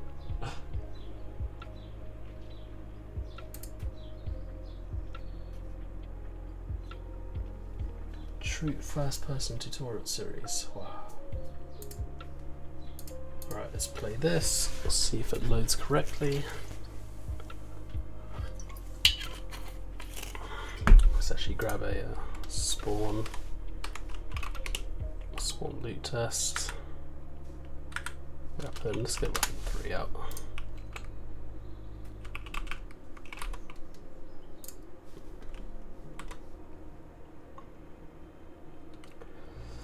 How goes it, Neil? What are you up to? Got 15 minutes left to stream. Let's make this work. But join, relay, paste.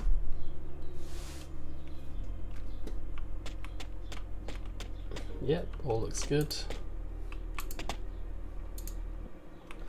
So multiplayer does seem to be working nicely. Sweet. Sweet, sweet, sweet. So I can push all these changes and say I did something, although not really, because it was pretty much all I did was change the names of stuff. Yeah. I guess I changed some stuff around. Refactored Delver sync. Yeah, commit. I was hoping to do it on synchronized, but I don't know if you can get the latest joined member. Probably can. It would just be the highest ID. But yeah, I don't know if I'm about that life. I've got 15 minutes, 10 minutes left. I'm not really going to do anything else. Maybe I should just do that. Do do do do do do boom. Da da da da da da da da da da da.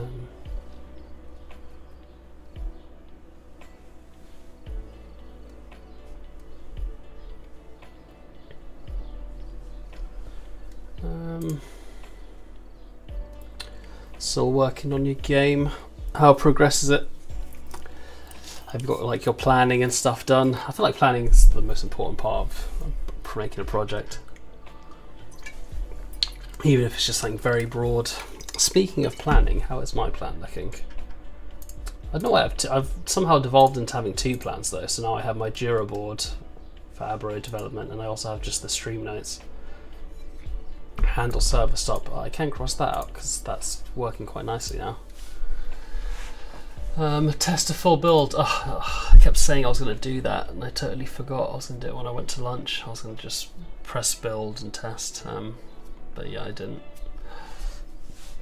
Perhaps I'll do it tomorrow. Make a like and subscribe overlay for editing. I do need to do that. I like my BRB editing overlay, but I need one that just flashes that says like and subscribe. Maybe with like a blurry background. Can I make this like this background like transparent? It's got speed. Is there like a filter that I can? There's a color correction. Yeah, I guess you can. So I could do that. Like, I wonder if I could do this whole thing. If there's like a way you can overlay screens, overlay scenes. Overlay scene, OBS.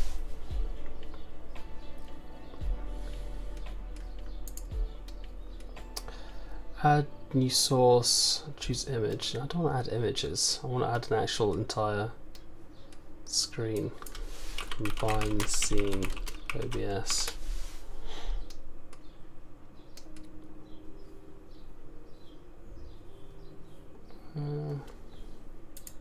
Oop.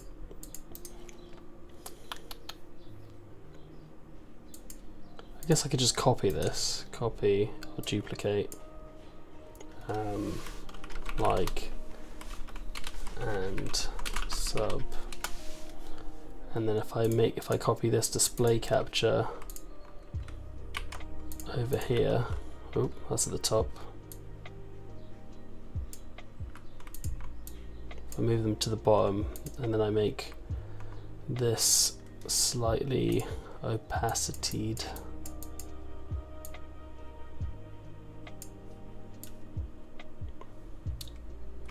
Although not that thing. That's kind of, that doesn't look terrible, and I could say that's a message PNG though. I kind of want text. Add text. Like, please like and subscribe. All these fonts are lame though. Any of these fonts look cool, Neil? What do you reckon? Can't see anything.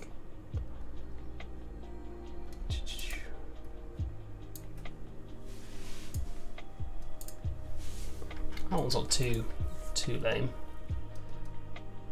Anime matrix. That one's a bit flat. Rounded is always nice. But it's also a bit plain. I like hobo. I can't see. I don't know if I have hobo standard. Hobo standard. Oh, I do. Maybe I should use that. 256. Please like and subscribe. I did make this a bit bigger. Oh.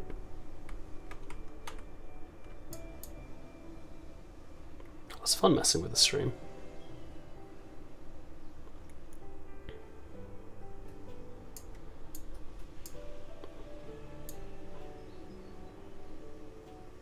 Is that the end? Maybe soon. I'm just trying to mess with the old like and subscribe button. Oh, steady. Is that centered? I can't tell.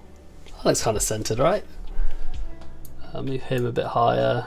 Move these guys down a bit. I don't move these guys down. Actually, I'll move this guy down a bit.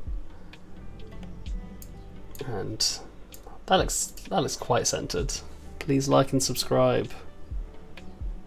I need something to put onto my main videos when I'm recording them, like my tutorial videos, so I can just be like, I can just go from here and be like, boosh, and then I just flash back to it. Is there a way to blur the background? I don't know. Add blur layer, OBS. How to add a blur effect. Composite blur. This news is literally hot off the press. Jesus, why is it so excited? Nothing in life is that exciting. Just relax. It's a blur filter, mate. Abaro's Move plugin for OBS. Each blurring algorithm Composite blur. has different types available. Let's see if I can add that to my background. Filters, blur.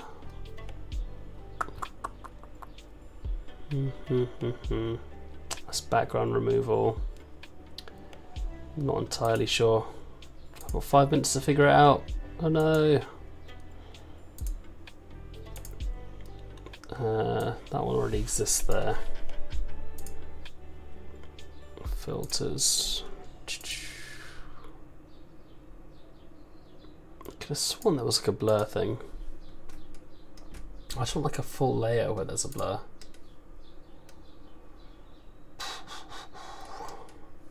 Where it's like blurring the stuff behind it, you know? I don't know if that's a thing.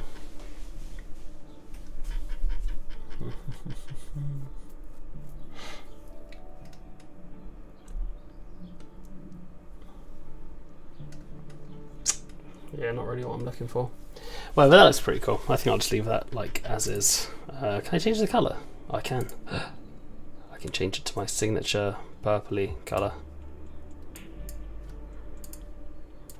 That's a bit of a shocking purple. Make that a bit brighter. Maybe a bit. bit softer. See, even that's it's not bad. It's a bit lame though. I kind of want it like. That's not too bad. Can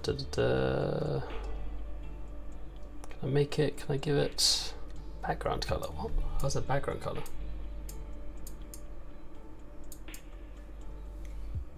I don't know if that did anything. Background color. That's cool. You can have like a file, and you can read it from a file. Oh, that actually changes the whole background. That sucks. Center. Center. That all does nothing. Outline. There we go. That's what I want. Outline of 5. 50. 10.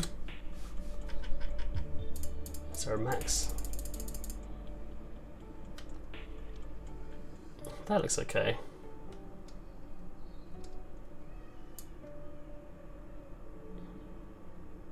That's weird. That's looking very trippy.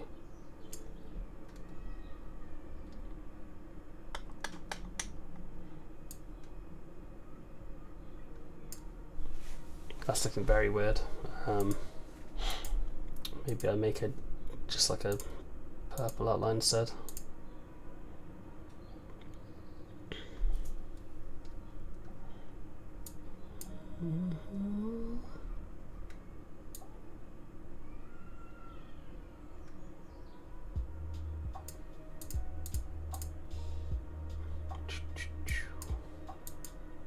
Ugh, that's gross.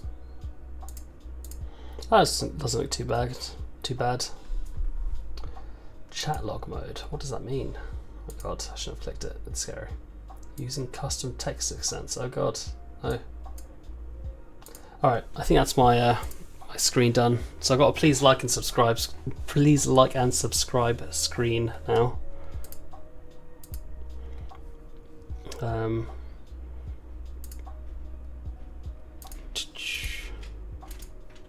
Which I think looks pretty cool. Let me make my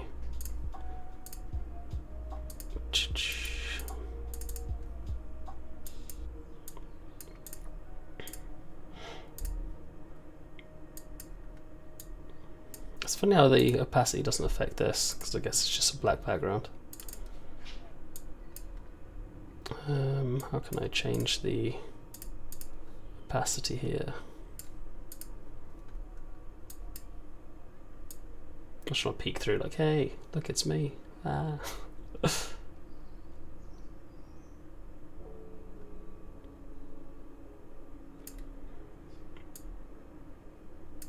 Alright, I think that's good. And just in time to end the stream. Have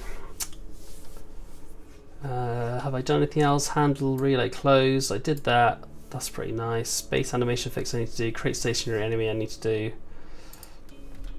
Let me delete all these things I've done. Fix attack range, did that. Create a visual effect, yep. Ooh. Eventually I will make dev log. Let me put that up here somewhere. What day is it? It is Thursday. So I'll do it after a full build. And I did this. Make a like and subscribe overlay. Okay, I think that is indeed the end. This is the to-do list. There's probably some other stream highlights. We're on stream like 14, so I imagine I've missed some highlights and some showcases, but I'll just do some more. Okay, 2 o'clock exactly. And that single stream was 4 hours. Good God, that was a lot of stuff going on, and a lot of people joining. That was good fun. Much love to everybody stop by. I shall catch you in a bit, Neil. I hope you do well working on your project. Peace out.